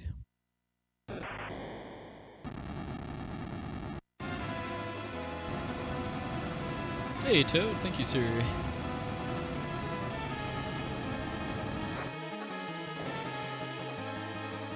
That's on the Pinktail acquisition in this game. I think I've never been able to stomach doing myself.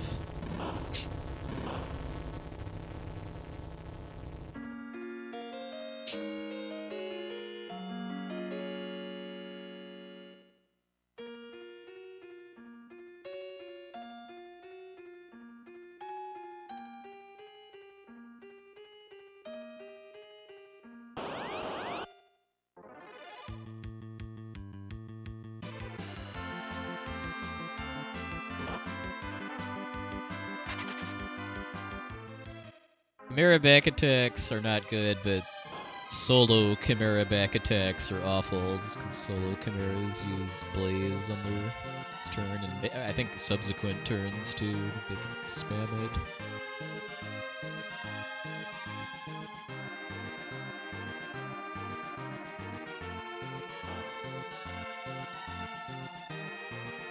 Yeah, I'm honestly not really all that hyped for FF7 Remake.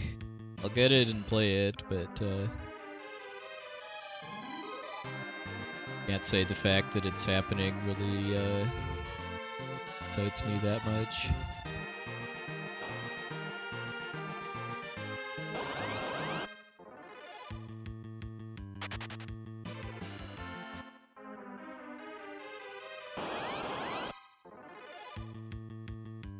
I was pretty happy to hear, though, that it's going to have like a turn-based mode. That was one of the top complaints people had about it, is becoming an action RPG instead of a based RPG like the original game. Why doesn't it excite me? Because I think the original game is fine. There's a couple things about it that I think haven't aged very well, like some things about the controls and some of the graphics, especially for your party members, but I'd have been a little more happy to see them just do like a remaster, kind of like they did with FF8, only put a little more into it as far as like actually doing new artwork for the characters and stuff. And also the fact that the whole episodic thing makes it scream cash grab. Anything else?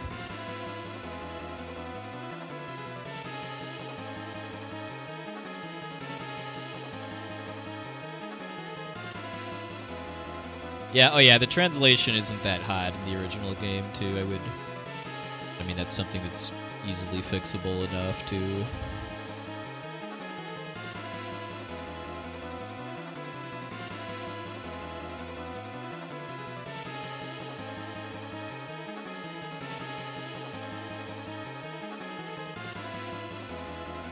That was actually pretty nice to actually save time on Dr. Luge.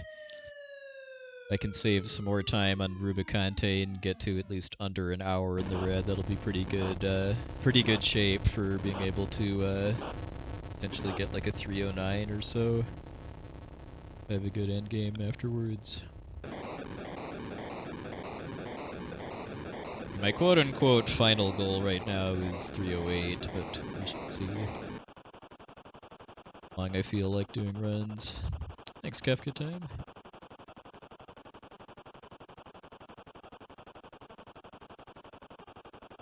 I do have some quote-unquote free time save in Rubicante just because of route differences. My PB, which was Drain Spear route, has to get the Drain Spear during this segment.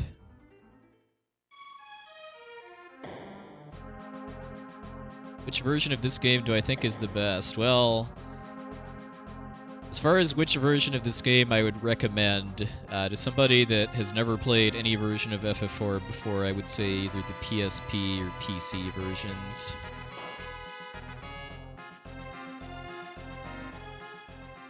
And if you want to play the original SNES version, I would do it with some kind of quality of life improvement patch.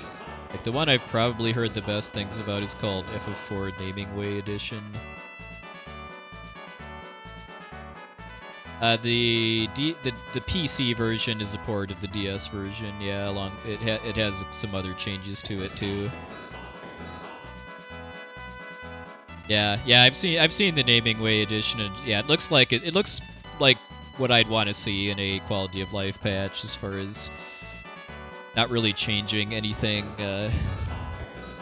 that's good about the original game, and just making some tweaks to just make it more fun to a modern player, like speeding a lot of things up, like the movement speed especially.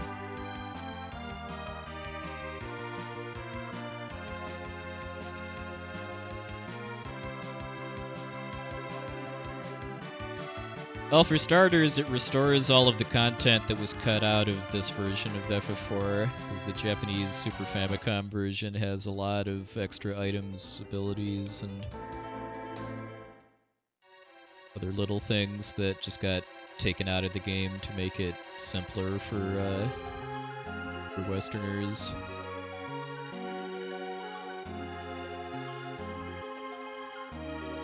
Steps here. Notice how slow I'm walking. That's something that, like, the Naming Way Edition patch proves.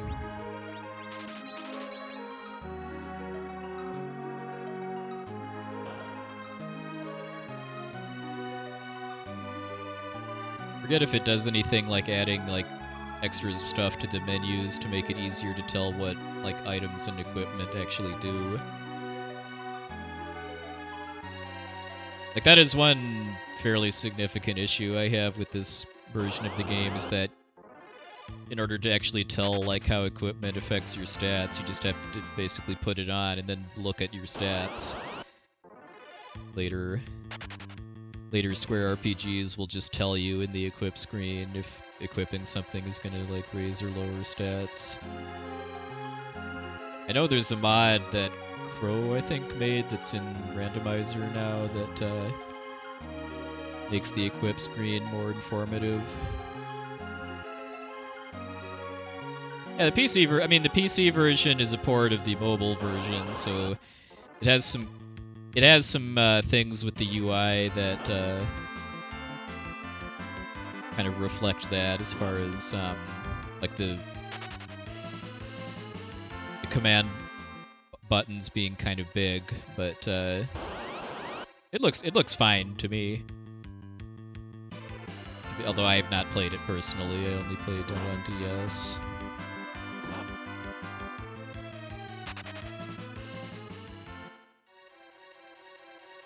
It was FF4 and Chrono Trigger that were bundled.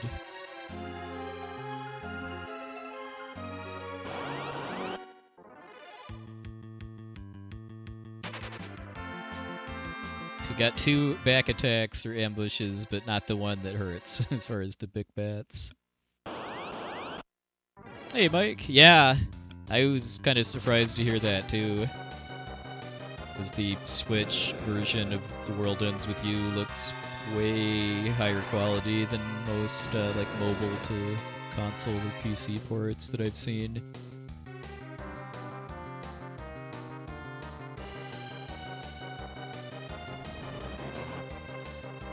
I've seen a couple people run FF3DS. It's a very long and very unstable run, I think is why there isn't more interest in it.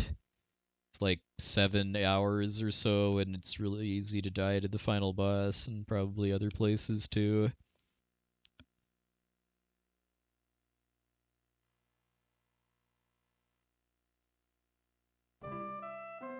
The whole not having save points in dungeons thing is pretty rough.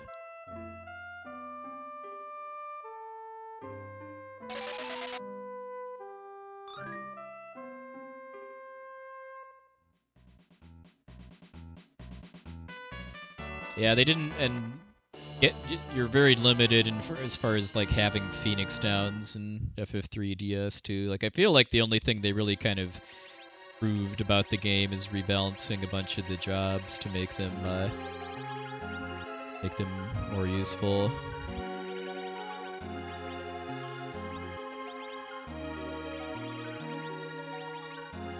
Let's give Kane his spear now instead of revive him.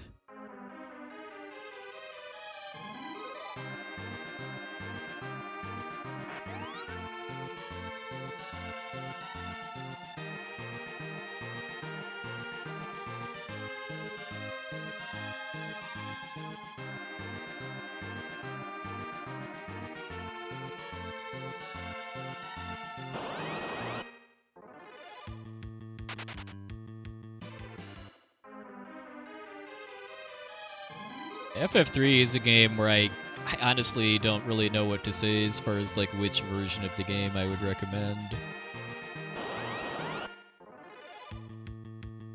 And the only one I've played personally is DS. It's a bit of a slog to get through.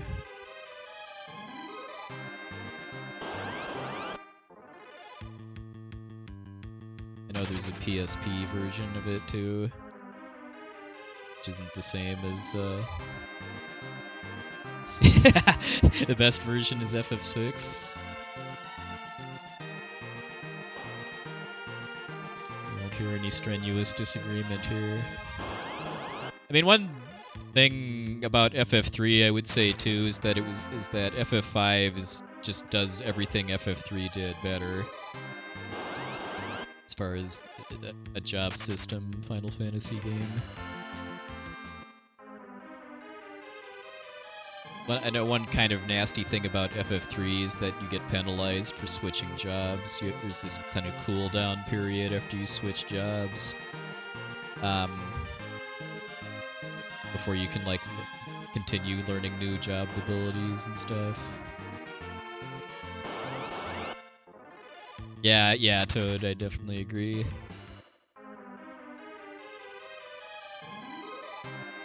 The Famicom version of FF3 is a pretty cool looking speed game, but just casually, I'd say it's hard, it doesn't really hold a candle to FF5.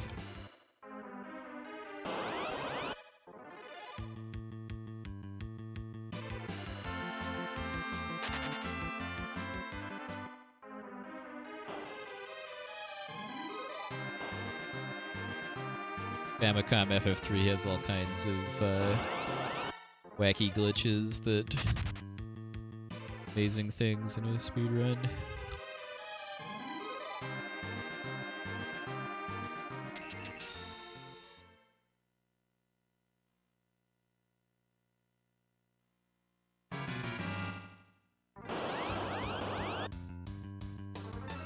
Yes. It's like a 6-7 minute run where you do the first dungeon and then you just do a bunch of menuing and then the game ends. Which is kind of unfortunate because there's so much more depth to the glitchy goodness in that game that just doesn't matter if all you're gonna do is credits warp. Yeah, I know FF2 Famicom has some kind of credits warp as well. But I know it's way harder.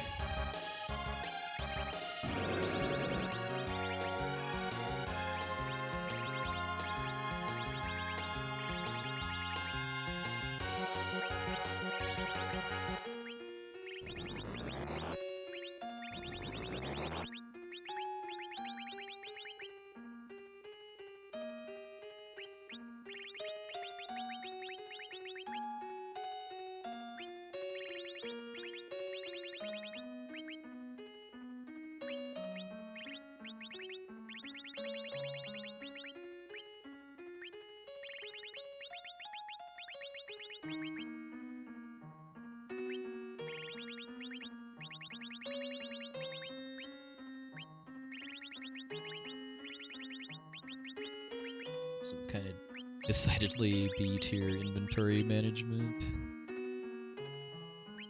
Slots at the bottom that I didn't really fix during like the so fight.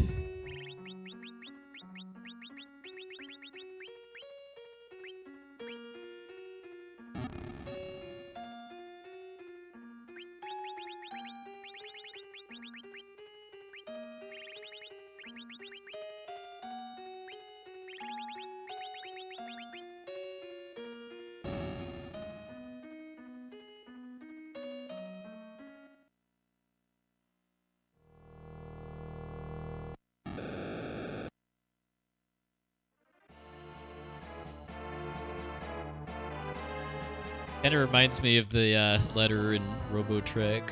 Be careful, go for broke.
Ah, I got the death text, but at least I killed him before he glared at me again.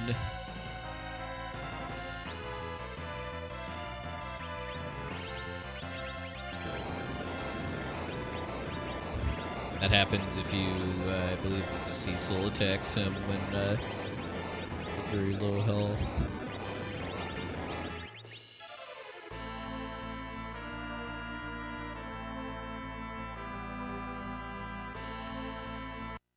I had never seen that text before starting to speedrun this game too.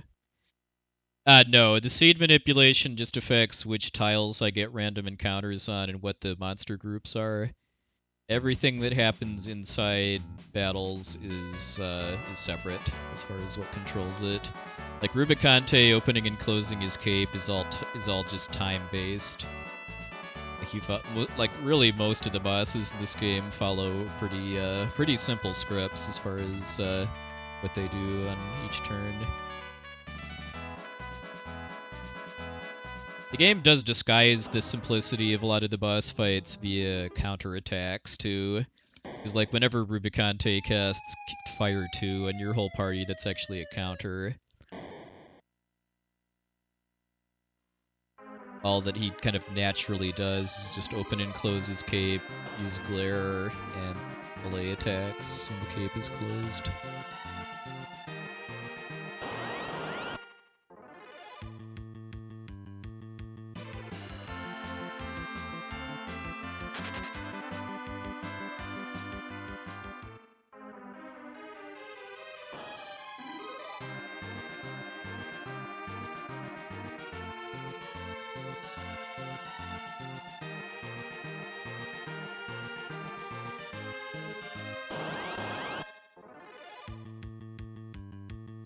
Yeah, actually timing ice spells to hit him when his cape is open takes some practice in the speedrun. I mean, the real big challenge with that boss fight too is just reacting to who he kills with his glare. There's kind of 5 different directions the fight goes at that point based on who dies. I mean, there's a very small chance that nobody does, but that requires Cecil getting glared and Rubicante getting a low damage roll, just because Cecil has an ice shield, so he takes half fire damage.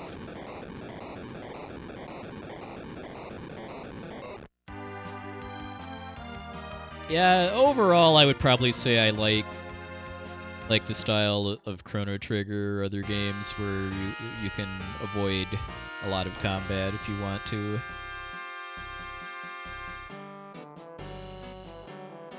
I like how Dragon Quest XI was like that.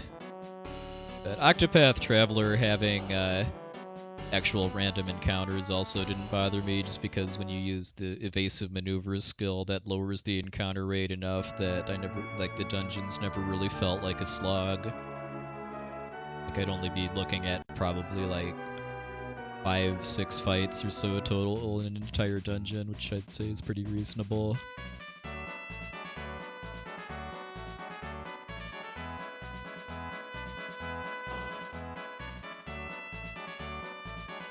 Yeah, I liked it a lot. I would highly recommend the game to anybody that likes just games like this, because the game was very much kind of made as a love letter to Super Nintendo era RPGs. It's not without flaws, but I had a lot of fun with it.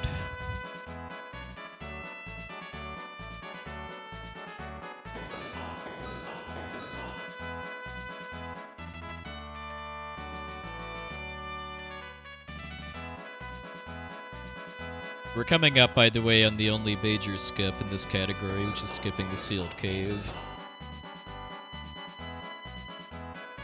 This category is any percent no stairs glitch, which it's not a glitchless category, and it's not even really like a no major glitches. It's basically just what the any percent FF4 speedrun was before the stairs glitch was fully understood and routed. Oh yeah, don't forget Raven skip. Now this is a no Raven skip stream.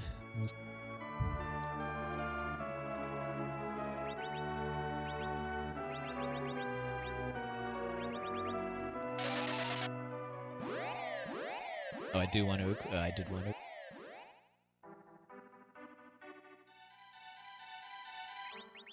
Orphax lowers Cecil's agility by 5, which you'd think would be bad, but the ATB system in this game is a little strange in that the speed of basically everybody in battle, allies and enemies, is scaled based on Cecil's agility stat.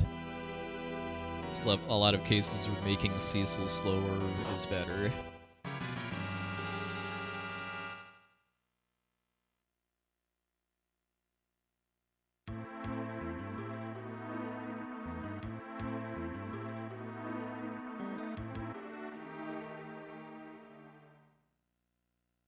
Right after I got the Dwarf Axe, I was using it in order to manipulate being able to run from certain back attacks without enemies getting an attack off first.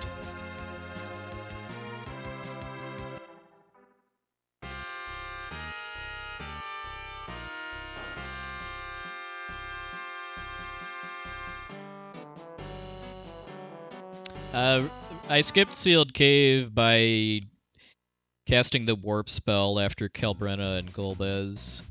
There's a glitch with the Warp spell which takes you back a floor, basically, where if you cast it at that specific point, you get sent back to the Crystal Room and you're able to get the Dark Crystal early.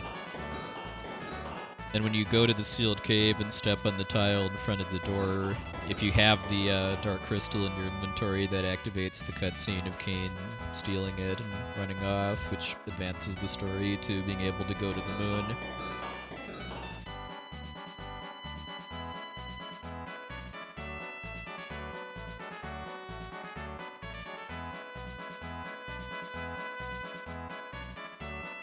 In addition to skipping the sealed cave, I was also able to skip having to get the key to the sealed cave too, which is another time save, because that's out a cutscene in Dwarf Castle.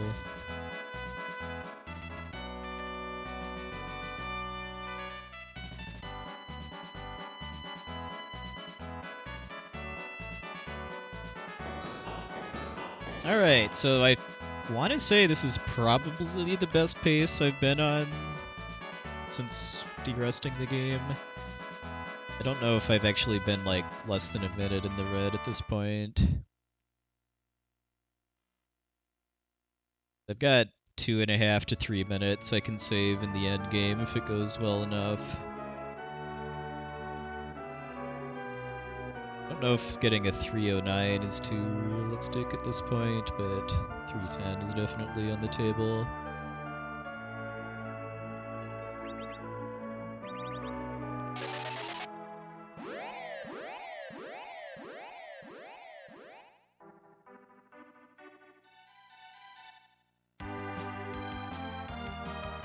Really, the main thing I'd really like at this point is just new splits to run against, because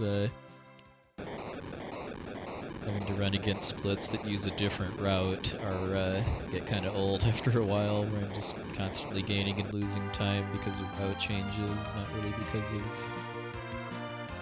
run quality. Hey, Wordman.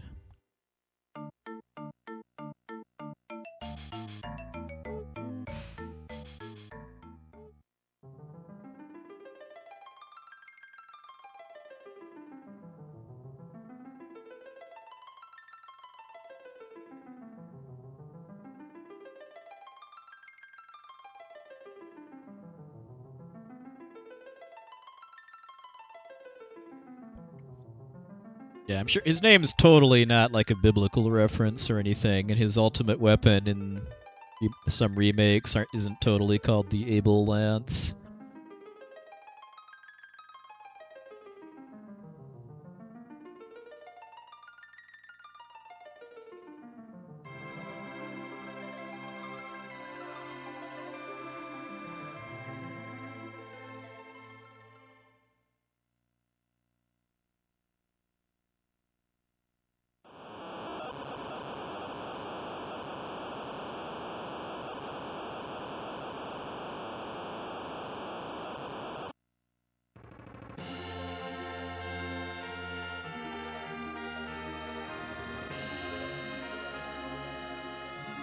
Well, I would probably call the strangest Sid the one in FF12.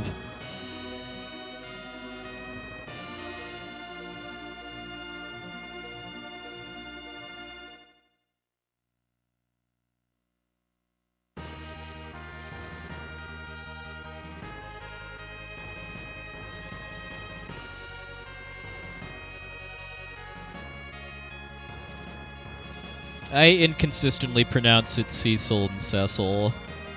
Cecil is how you'd say it in American English, and Cecil is British English.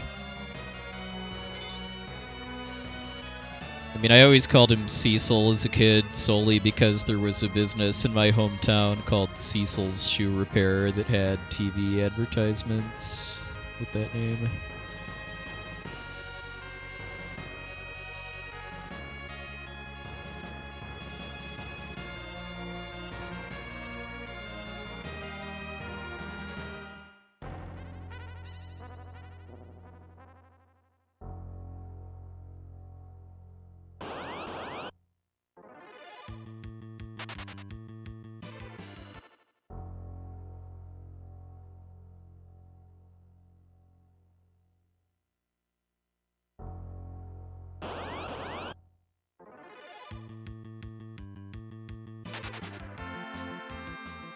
They stole my balloons.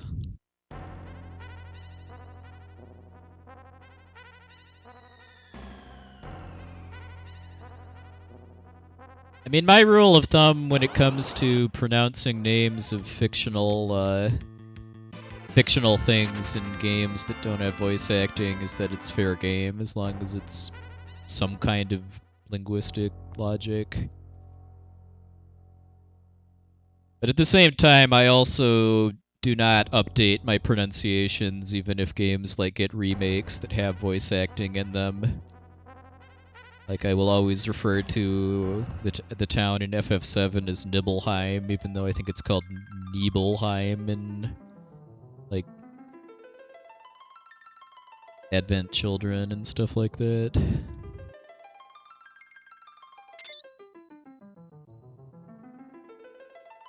Rimuldar? Oh, whether it's Rimuldar or Rimuldar. Something like that.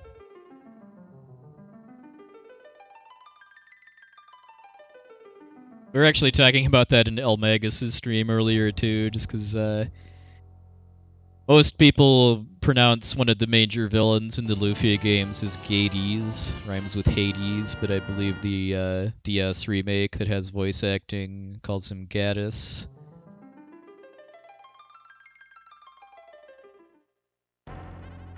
Yeah, Titus or Titus, I know is one of the most contentious of them all. I'm a Titus guy mostly because I think the name sounds better that way in a game that's heavily thematic around water. Yeah, I had a pretty good Bagan fight and no ambushes in the sewers, I think is the main reason I golded Kignazzo. Like, I saved probably like 10 to 15 seconds at least on Bagan because he killed the twins instead of me having to throw dancing daggers at them.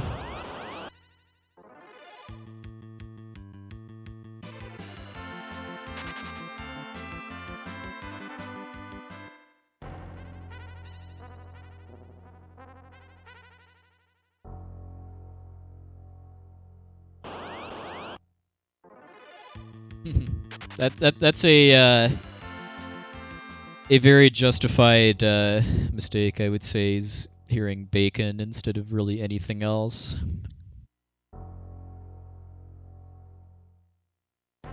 Yeah, I think I heard that somewhere that, yeah, Titus and Yuna's names are based on sun and moon.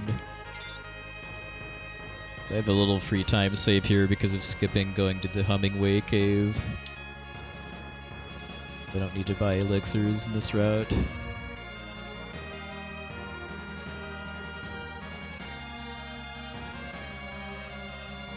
Okay, so next steps are in the CPU room.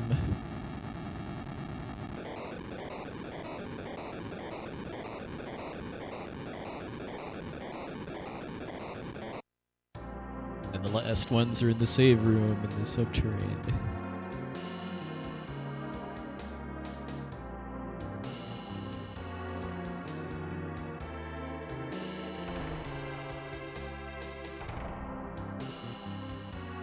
I mean, I'm also a believer that when games get translated and localized, that it's not everything needs to be just totally 100% faithful to the source material.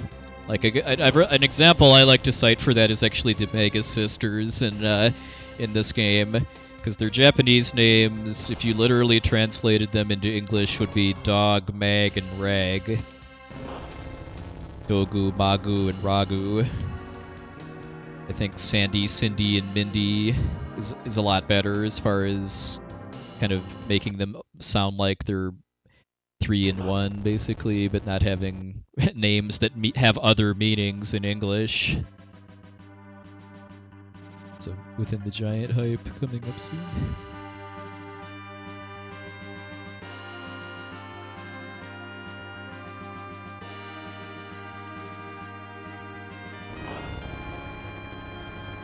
Yeah, Ted Woolsey gets a lot of grief for some of the wackiness in his translations, but given the conditions he was working under, just the fact that his translations didn't have like really big like spelling and grammar errors and stuff like that, if you compare it to like Breath of Fire 2, I think is pretty laudable. Now, he had very limited time to translate like FF6, and also was having to translate within the censorship guidelines of the day too.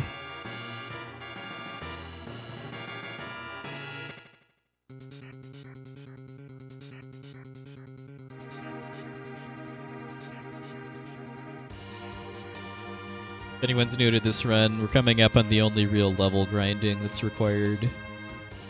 Been able to coast on experience from boss fights so far, but in order to actually be able to beat the final boss, I do need to do some power leveling here. I'm going to be making use of a glitch where I use revive life items on dying enemies, which gives me double or triple experience for the kill. Hey, Omni. Welcome.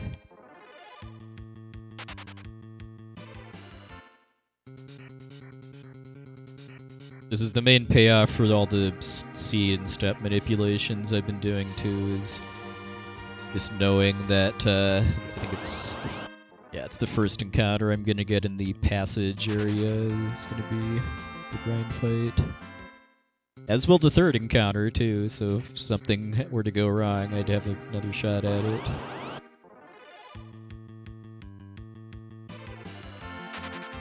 Yeah, because most of the really memorable lines that Kafka has in the North American version of FF6 were just swearing in the Japanese version. And swearing in game scripts was not okay in the 90s.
Time to get our grind on.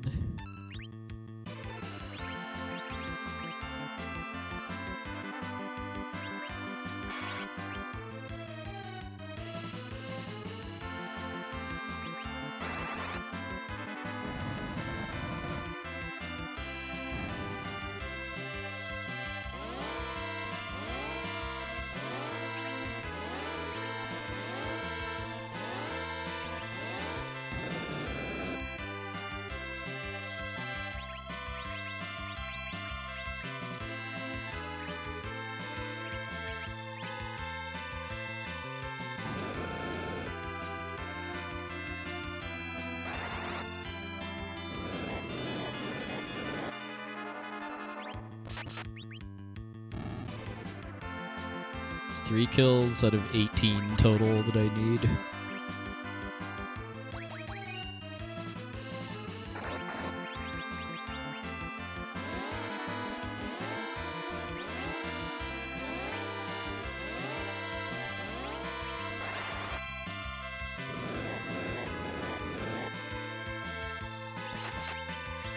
Oops.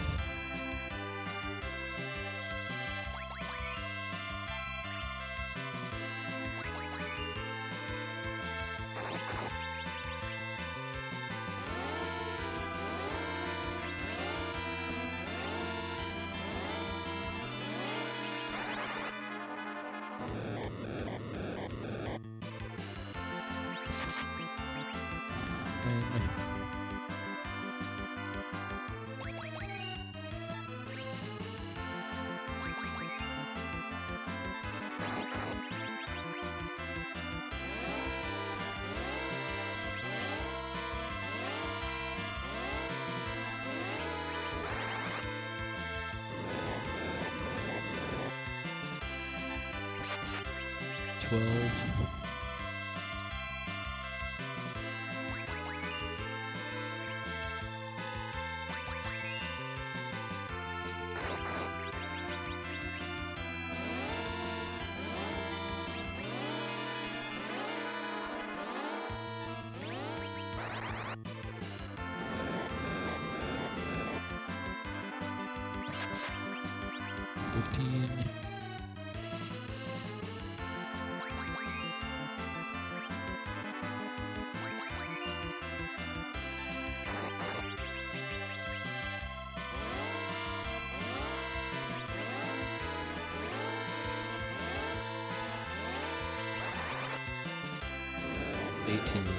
Hey, Perma Pencil, welcome in.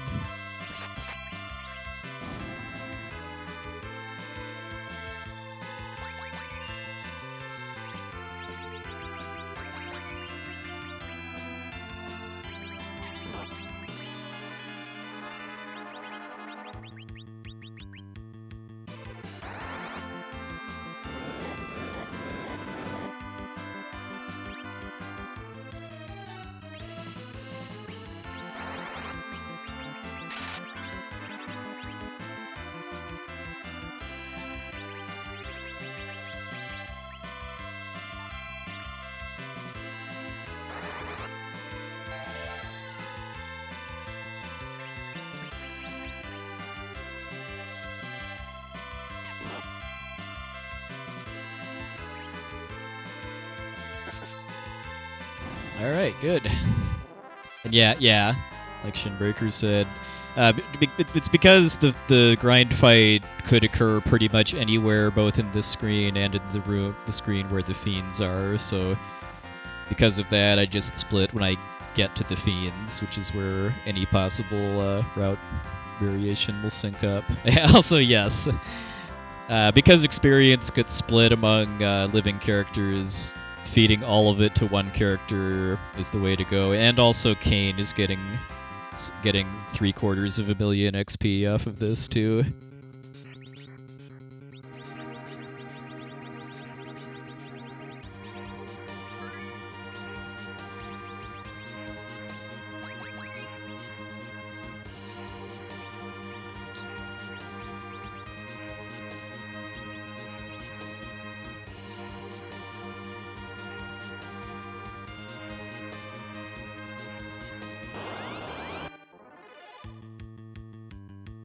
Yeah, I love the beard pudding sprite.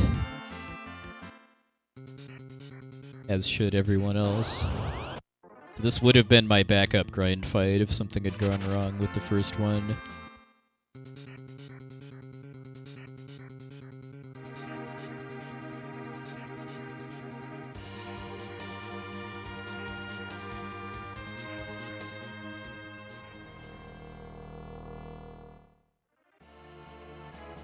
Yeah, the Shadow Party system I was taking advantage of in the middle part of the run too, as far as like killing off my own characters during certain boss fights.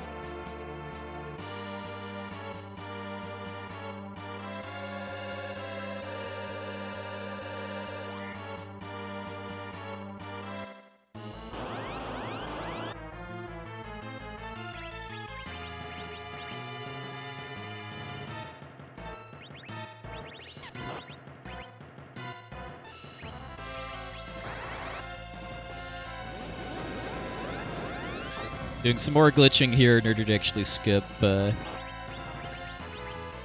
of the fiends, because this is technically 2 different monsters duct taped together. But the game switches between the counterattacks.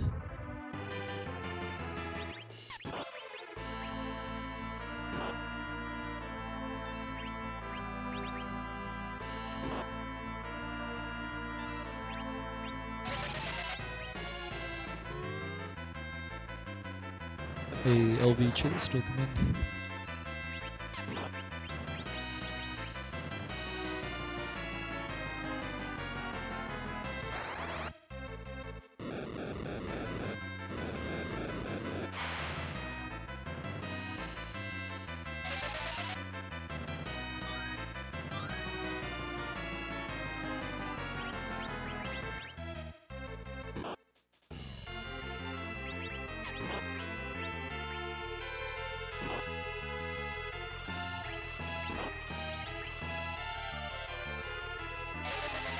Yep, well. Yes, we'll pretend that I did because I explained it. I mean, that's probably my easiest split to forget in the whole run. Like, I forget it probably like 3 out of 4 times.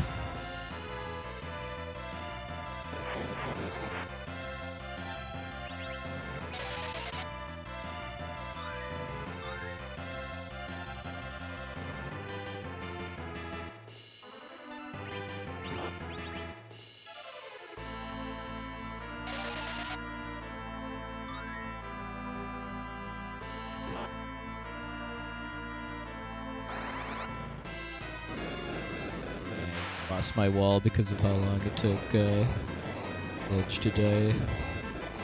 I don't think Mylon tagged him a single time.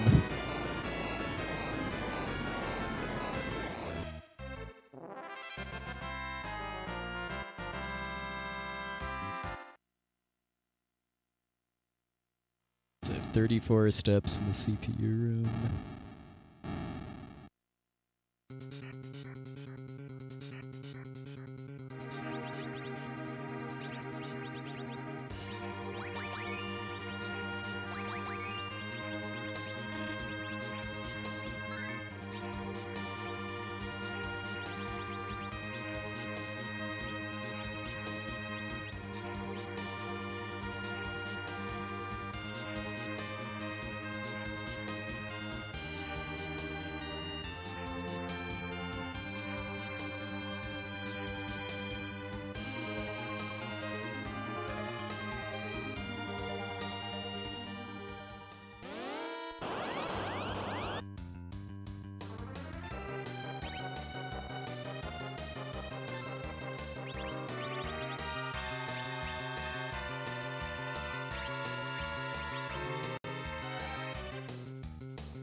Alright, well, PB is really possible now if I have a, if I get the quick kill on Zeromus, because that's worth about 2 minutes. Could potentially be a 310 if I have a good enough descent as well. But if I don't get the quick kill, then it's all for naught. Quick kill on Zeromus with this route is pretty similar to on the 4 Fiends as far as using reflected damage in order to bypass half of Zeromus' health, because Zeromus has 2 health pools that the game switches him in between in order to get around memory limits with variable sizes.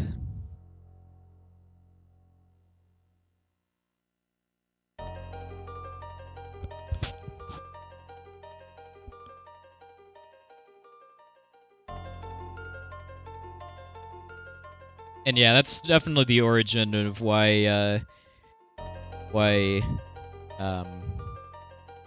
reflected spells can't also be reflected. I mean, I don't think I ever really thought of it that way as a kid, but yeah, it's just to prevent an infinite loop, basically, where every combatant had a wall and something got reflected, then it would be a soft lock.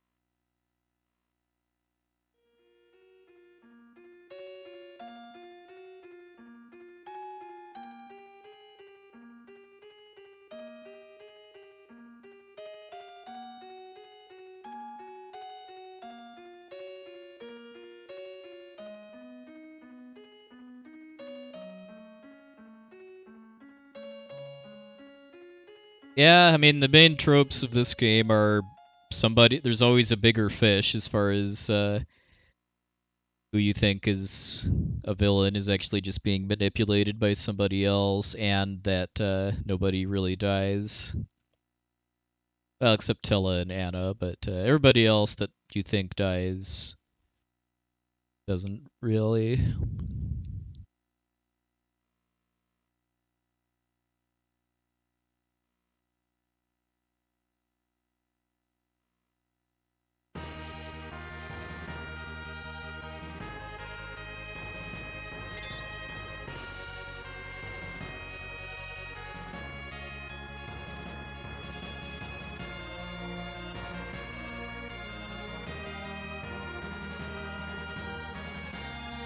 My last step route stuff is in the save room on 7th floor.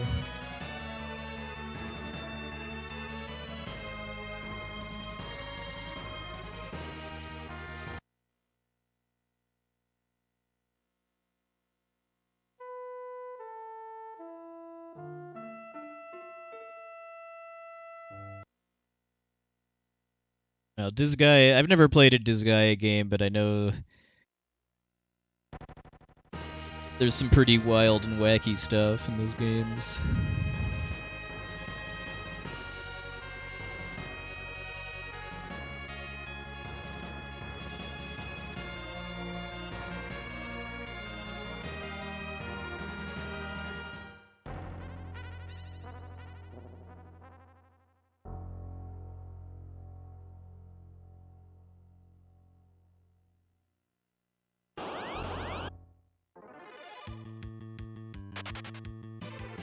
Yeah, a lot of the deaths in this game did wound me as a kid.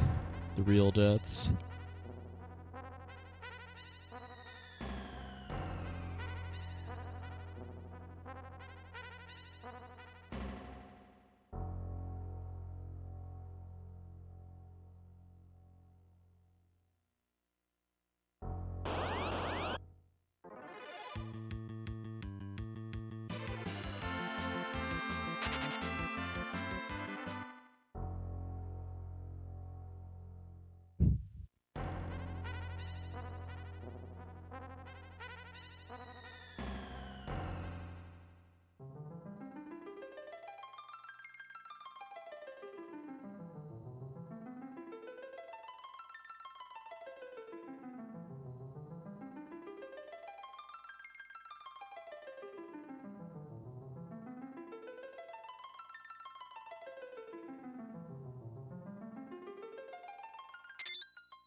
Alright, so looks like we got one red dragon.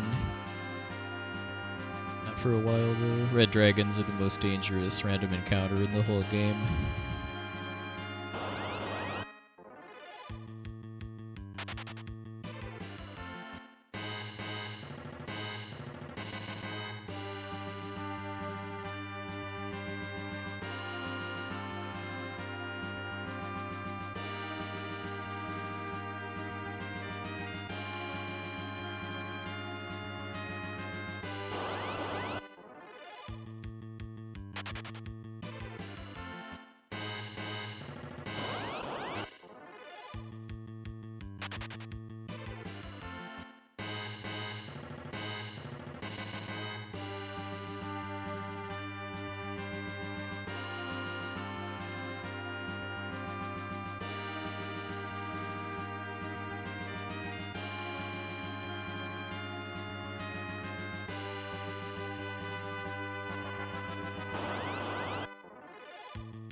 Oh, like a stealth mechanic or something?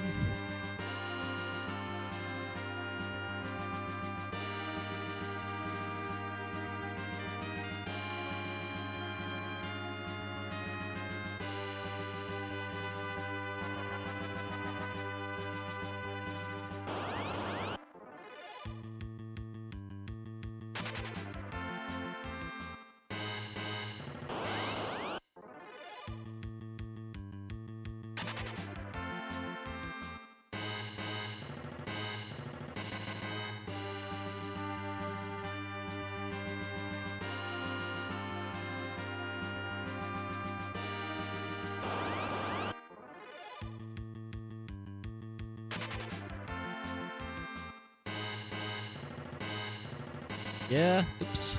Well, I guess there's my extra steps that were supposed to be in the save cave.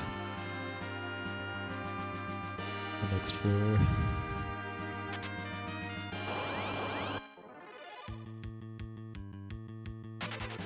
Yeah, some way to just totally avoid all encounters would certainly be nice. I know the DS/PC versions have that.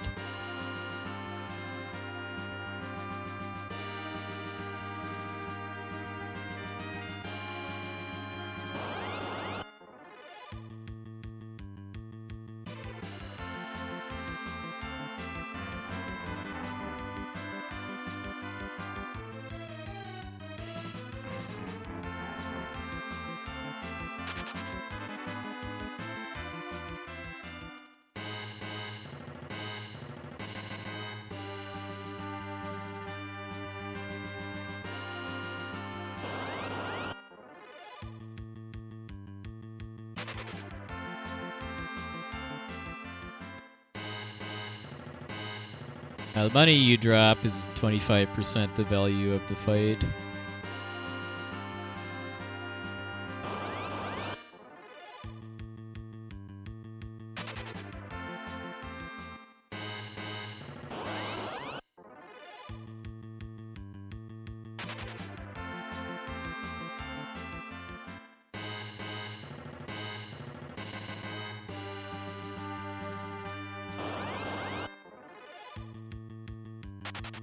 Yeah, I've got to say, I mean, this looks way more off than it should be. We're taking, I think, 4 extra steps.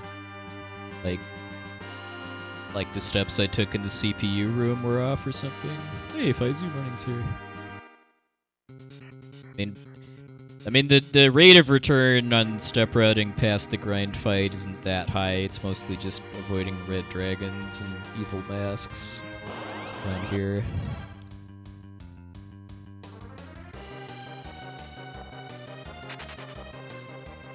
I did 34 steps in the CPU room. I thought the only no encounter tiles in that room were the bridge, and I definitely didn't take steps on the bridge.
Yeah, red dragons are nasty suckers. I mean, they're fast and hit hard, and if they're solo, they use heat ray, which hurts your whole party by a lot. Yeah, I think we're probably gonna beat up Zeromu SD.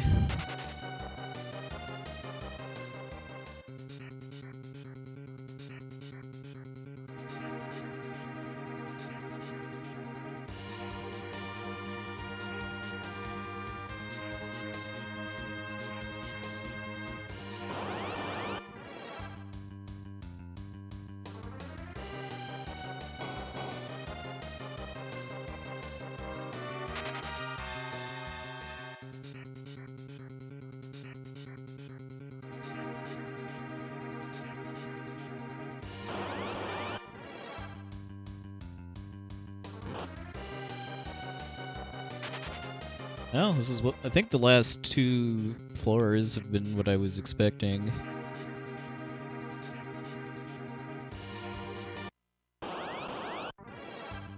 Well, Edward is pretty much always dead by intent unless it's boss fights where he needs to throw dancing daggers. You mean Edge? No, it's just because I don't care. All I care about is just making it to Zemus and live.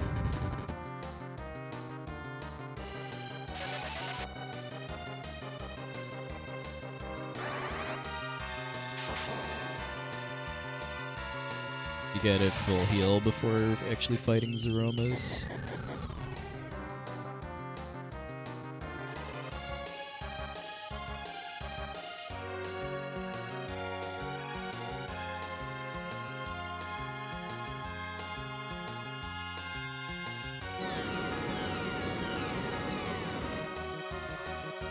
Let's watch the language, please. I do like to keep this a family-friendly chat. Definitely appreciate that.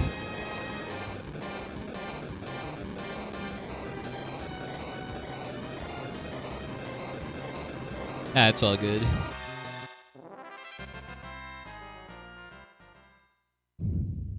Yeah, that's kind of somewhat unknown part of the lore that Edge's real name is Edward, and Edge is actually his nickname. Like his full name is Edward Geraldine Eblon. And the first two syllables of Edward and Geraldine are Edge. And although I don't blame them for dropping that from English, given that I mean in Japanese Edward's real name is Gilbert. The whole reason he became Edward was because Gilbert is 7 letters and they only had space for 6 in the character names.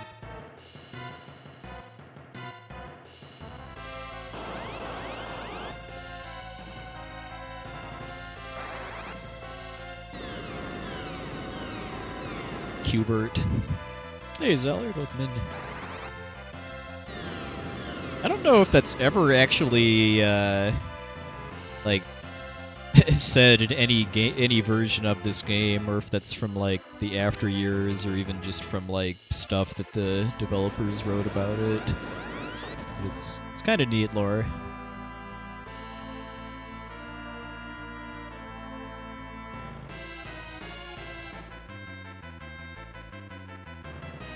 All right, so all that's left is the final boss.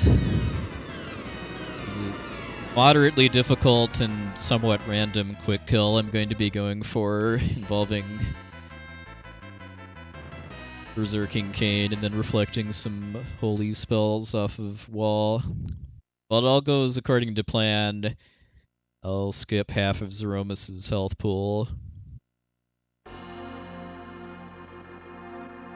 And hopefully save at least 2 minutes over my PB.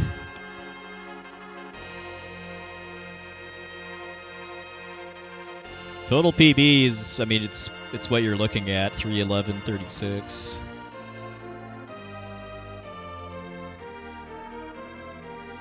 If you want to watch my PB, there's a link to it in my Twitch bio. It's one of my few PBs I don't have any kind of commentary for, just because I got it offline. But the video is there. Now for some somewhat new, at least to me, tech is running away during this cutscene to reduce lag.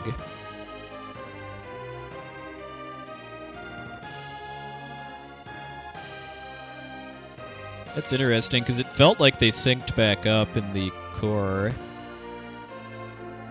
Unless the string made it look that way.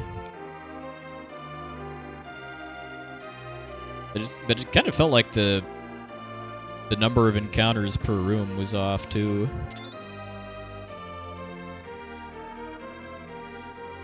Yeah, this is over 10 seconds saved just in lag, by the way, too, because the sweating animation being in critical health it creates a lot of lag against the scrolling background.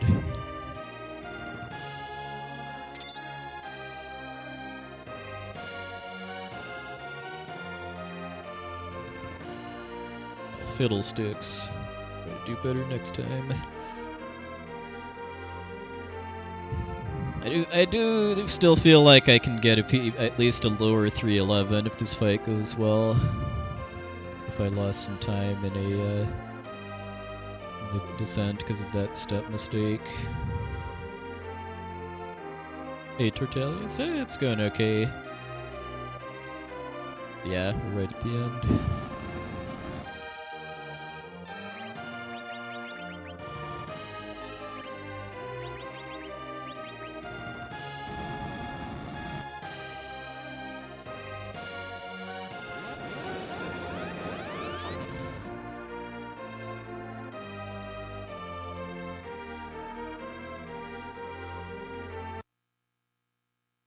Gotcha. The RPG crystals or invent hypes if you got them.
Alright, this is basically free now unless I slow and he kills me.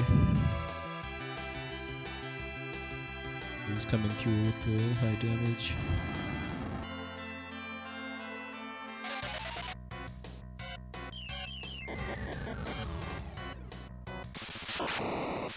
There we go! Finally got a PB. Nice little symmetrical one, too. Ah, that was a long time coming. Finally, new splits. Ah, thanks for the GGs, everybody.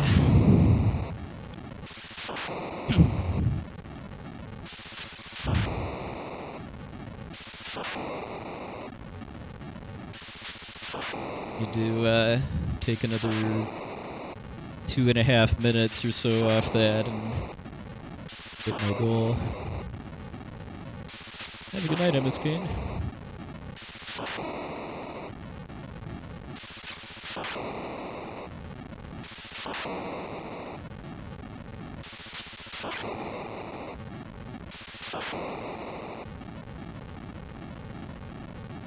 Well, Rosa was best girl. I mean, she had all 3 of her white rolls, Gruzergram, were over 9,000, memes aside.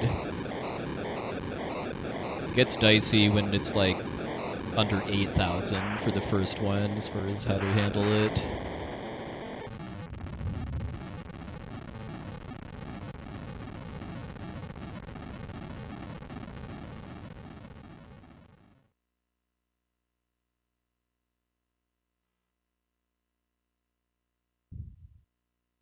So we're done text mashing. Go look at the splits and see where the new massive time saves are. Yeah, thanks again, everybody. That feels good. I mean, we're not there yet, but finally made some real progress.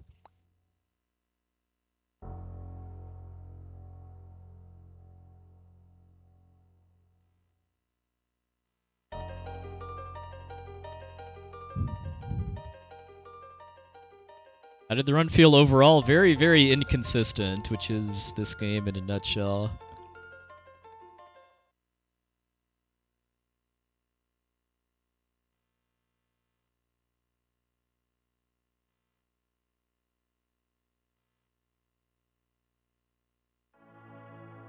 Alright. Start was alright. I don't think I got a sub 30 leaving Antlion's Cave, which is like the sign of a really good pace. Bomb was a little janky. Bubble was okay aside from the Kane fight, which was really slow. Mostly last time because of that and because of having a lot of overworld encounters. Mount Ordeals was what it looks like. I had awful luck on the first Mylon fight. Twins gave me Flare and then 2 Comets, which is pretty bad as far as damage output. And then the Comets rolls were low enough that even 2 Dancing Daggers was still not enough damage to kill him. So I easily lost like 1.5 minutes in total there, I'd say. Because I saved 45 seconds roughly from using the trash can glitch on Mylon Z. The Cagnazzo split is probably my new Barbariccia split as far as that I'm not saving time here under normal circumstances since I had kind of a good walk through the sewers and then in the Bagan fight, Bagan killed both of the twins before I could even get a chance to have Palom use a dagger on one of them. And then I did almost 5,000 damage with Tella's Lit 3, so I easily got the quick kill. I think the only thing that didn't go like really well there was that because Yang didn't take very much damage on the Bagan fight, I had to throw a Dancing Dagger at him to make sure he died of the wave.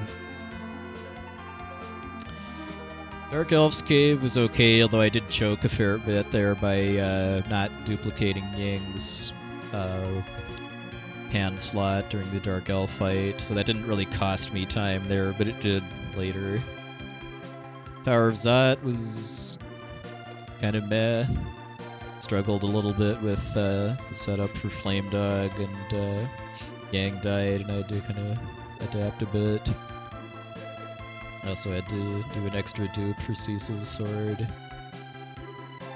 And then Barbariccia, I just lost track of the fight script and it didn't go too well, so that's a pretty big chance to save time. Golbez was the Golbez fight was good, but Kalbrena was awful, mostly just due to bad luck with damage rolls and Doll's hitting Yang really hard, so I had to extend the fight by like 2 full turns or so, I want to say. Power of Babil was actually pretty good. Had a lot of eggs, which are the best encounter as far as getting out of them fast. And then my Luge fight was not perfect. I mean, because Yang was down a level, and I had to give him the strength ring that lowered Kane's damage output a bit. And I lost a turn on Luge too. Rubicante segment, I mean, the tower walk wasn't really bad or anything, but Rubicante killed Cecil. Just not one. I mean, I think the ideal people for him to kill are Rydia or Rosa. Rosa, I think, being the best. The worst being Kane. Moon was fine. The grind was fine. Losing time there, I think, is mostly just route differences because I have to do an full extra cycle of dragons in Rosa route. It's like 30-40 seconds. Means could have been a little faster if Edge had gotten killed faster. But other than that, yeah, it was fine. CPU, I played very safe by lowering battle speed and doing some extra animation buffers to make sure I'd outspeed Globe 199, but went fine. Messed up the step route a little bit in the subterranean and got a Fatal Eye, which is a pretty slow encounter. But other than that, that was fine. Zeromus was fine too. Got the free time save from running during the cutscene, and then Rosa really came through with the high damage rolls.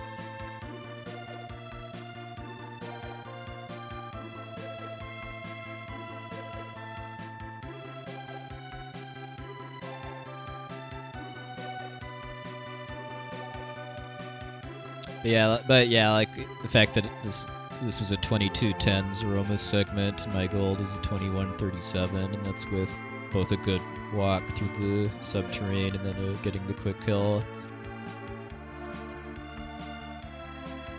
Could certainly be faster.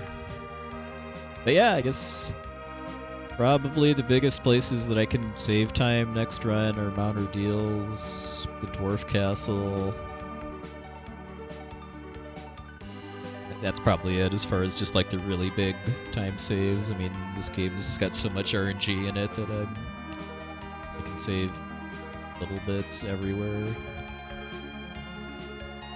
How much of the game would you say is RNG versus skill? Maybe like 50-50 or 60-40. I mean, because there's a lot of RNG, but there's a lot of skill that goes into these boss fights and menus too. That does add up over 3 hours. Yeah, I mean, the reason I saved almost 2 minutes on the final split is because of route changes. Because the Zeromus fight is minutes faster with the Rosa route because of skipping half his health.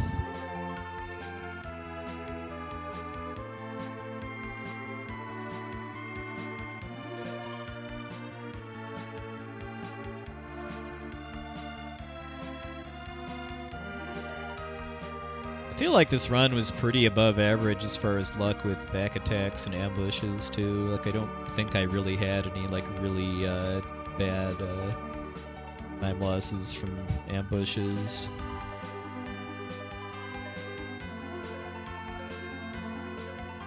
Especially in places where it could have really hurt me, like the overworld on the way to Fabul, the Dark Elf's cave. Cave Eblon.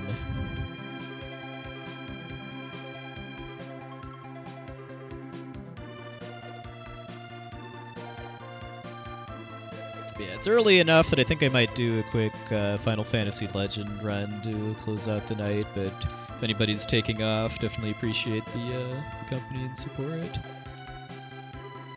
Next weekend, the stream is probably going to be both a later start and shorter, just because I'm going to be out of town part of the weekend and also have some evening plans. So I don't...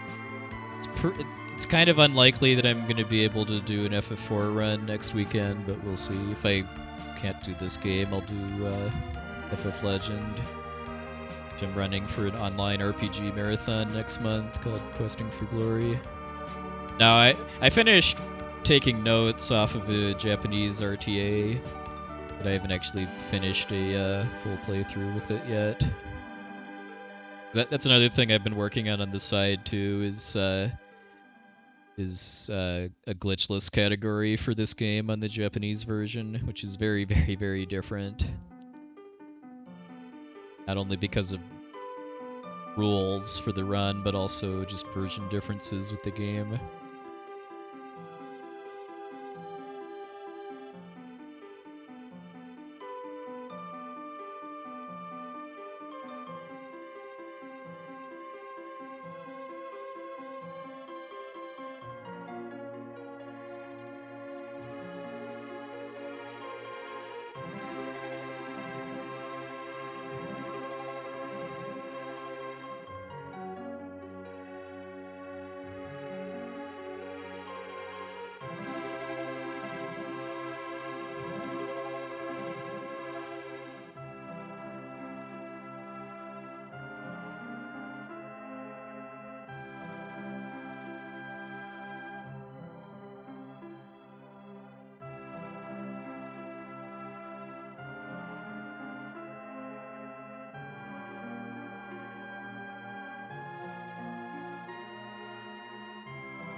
Oh, thanks, Iceburner. Definitely appreciate the thought.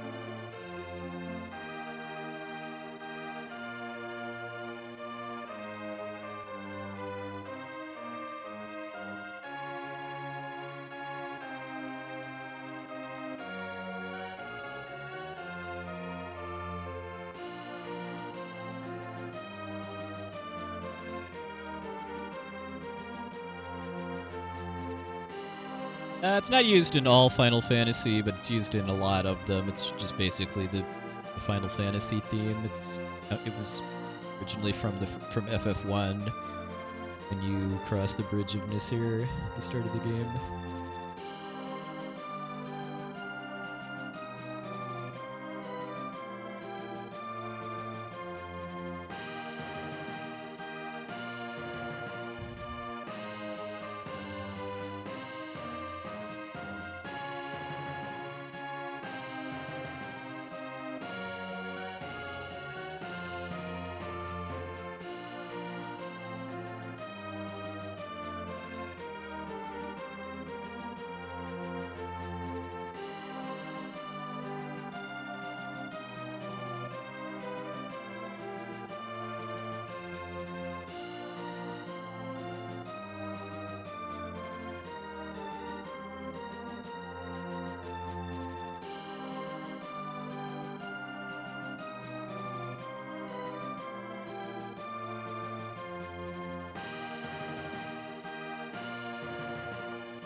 The level 48 split to the right.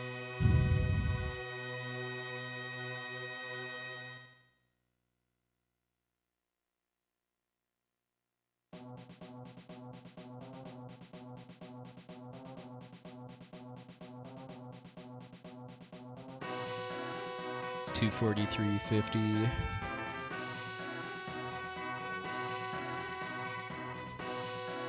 This is the end. Well, this is the end of the FF4 run, but before cutting stream tonight, I'm gonna do a run of the Final Fantasy Legend for Game Boy, which is another one I've been working on.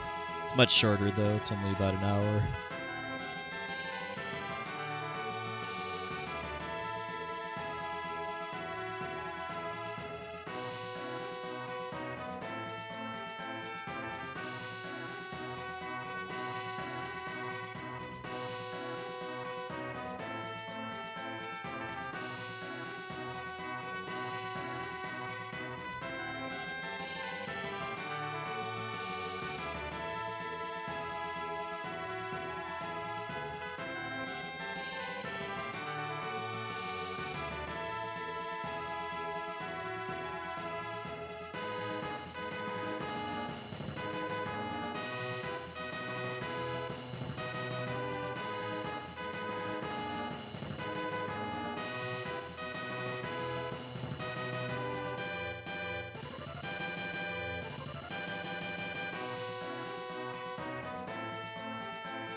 Some would argue that there is a direct sequel to this game.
It's called FF4 The After Years.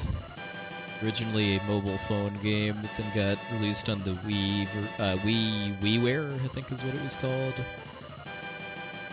Also got released on PSP and PC.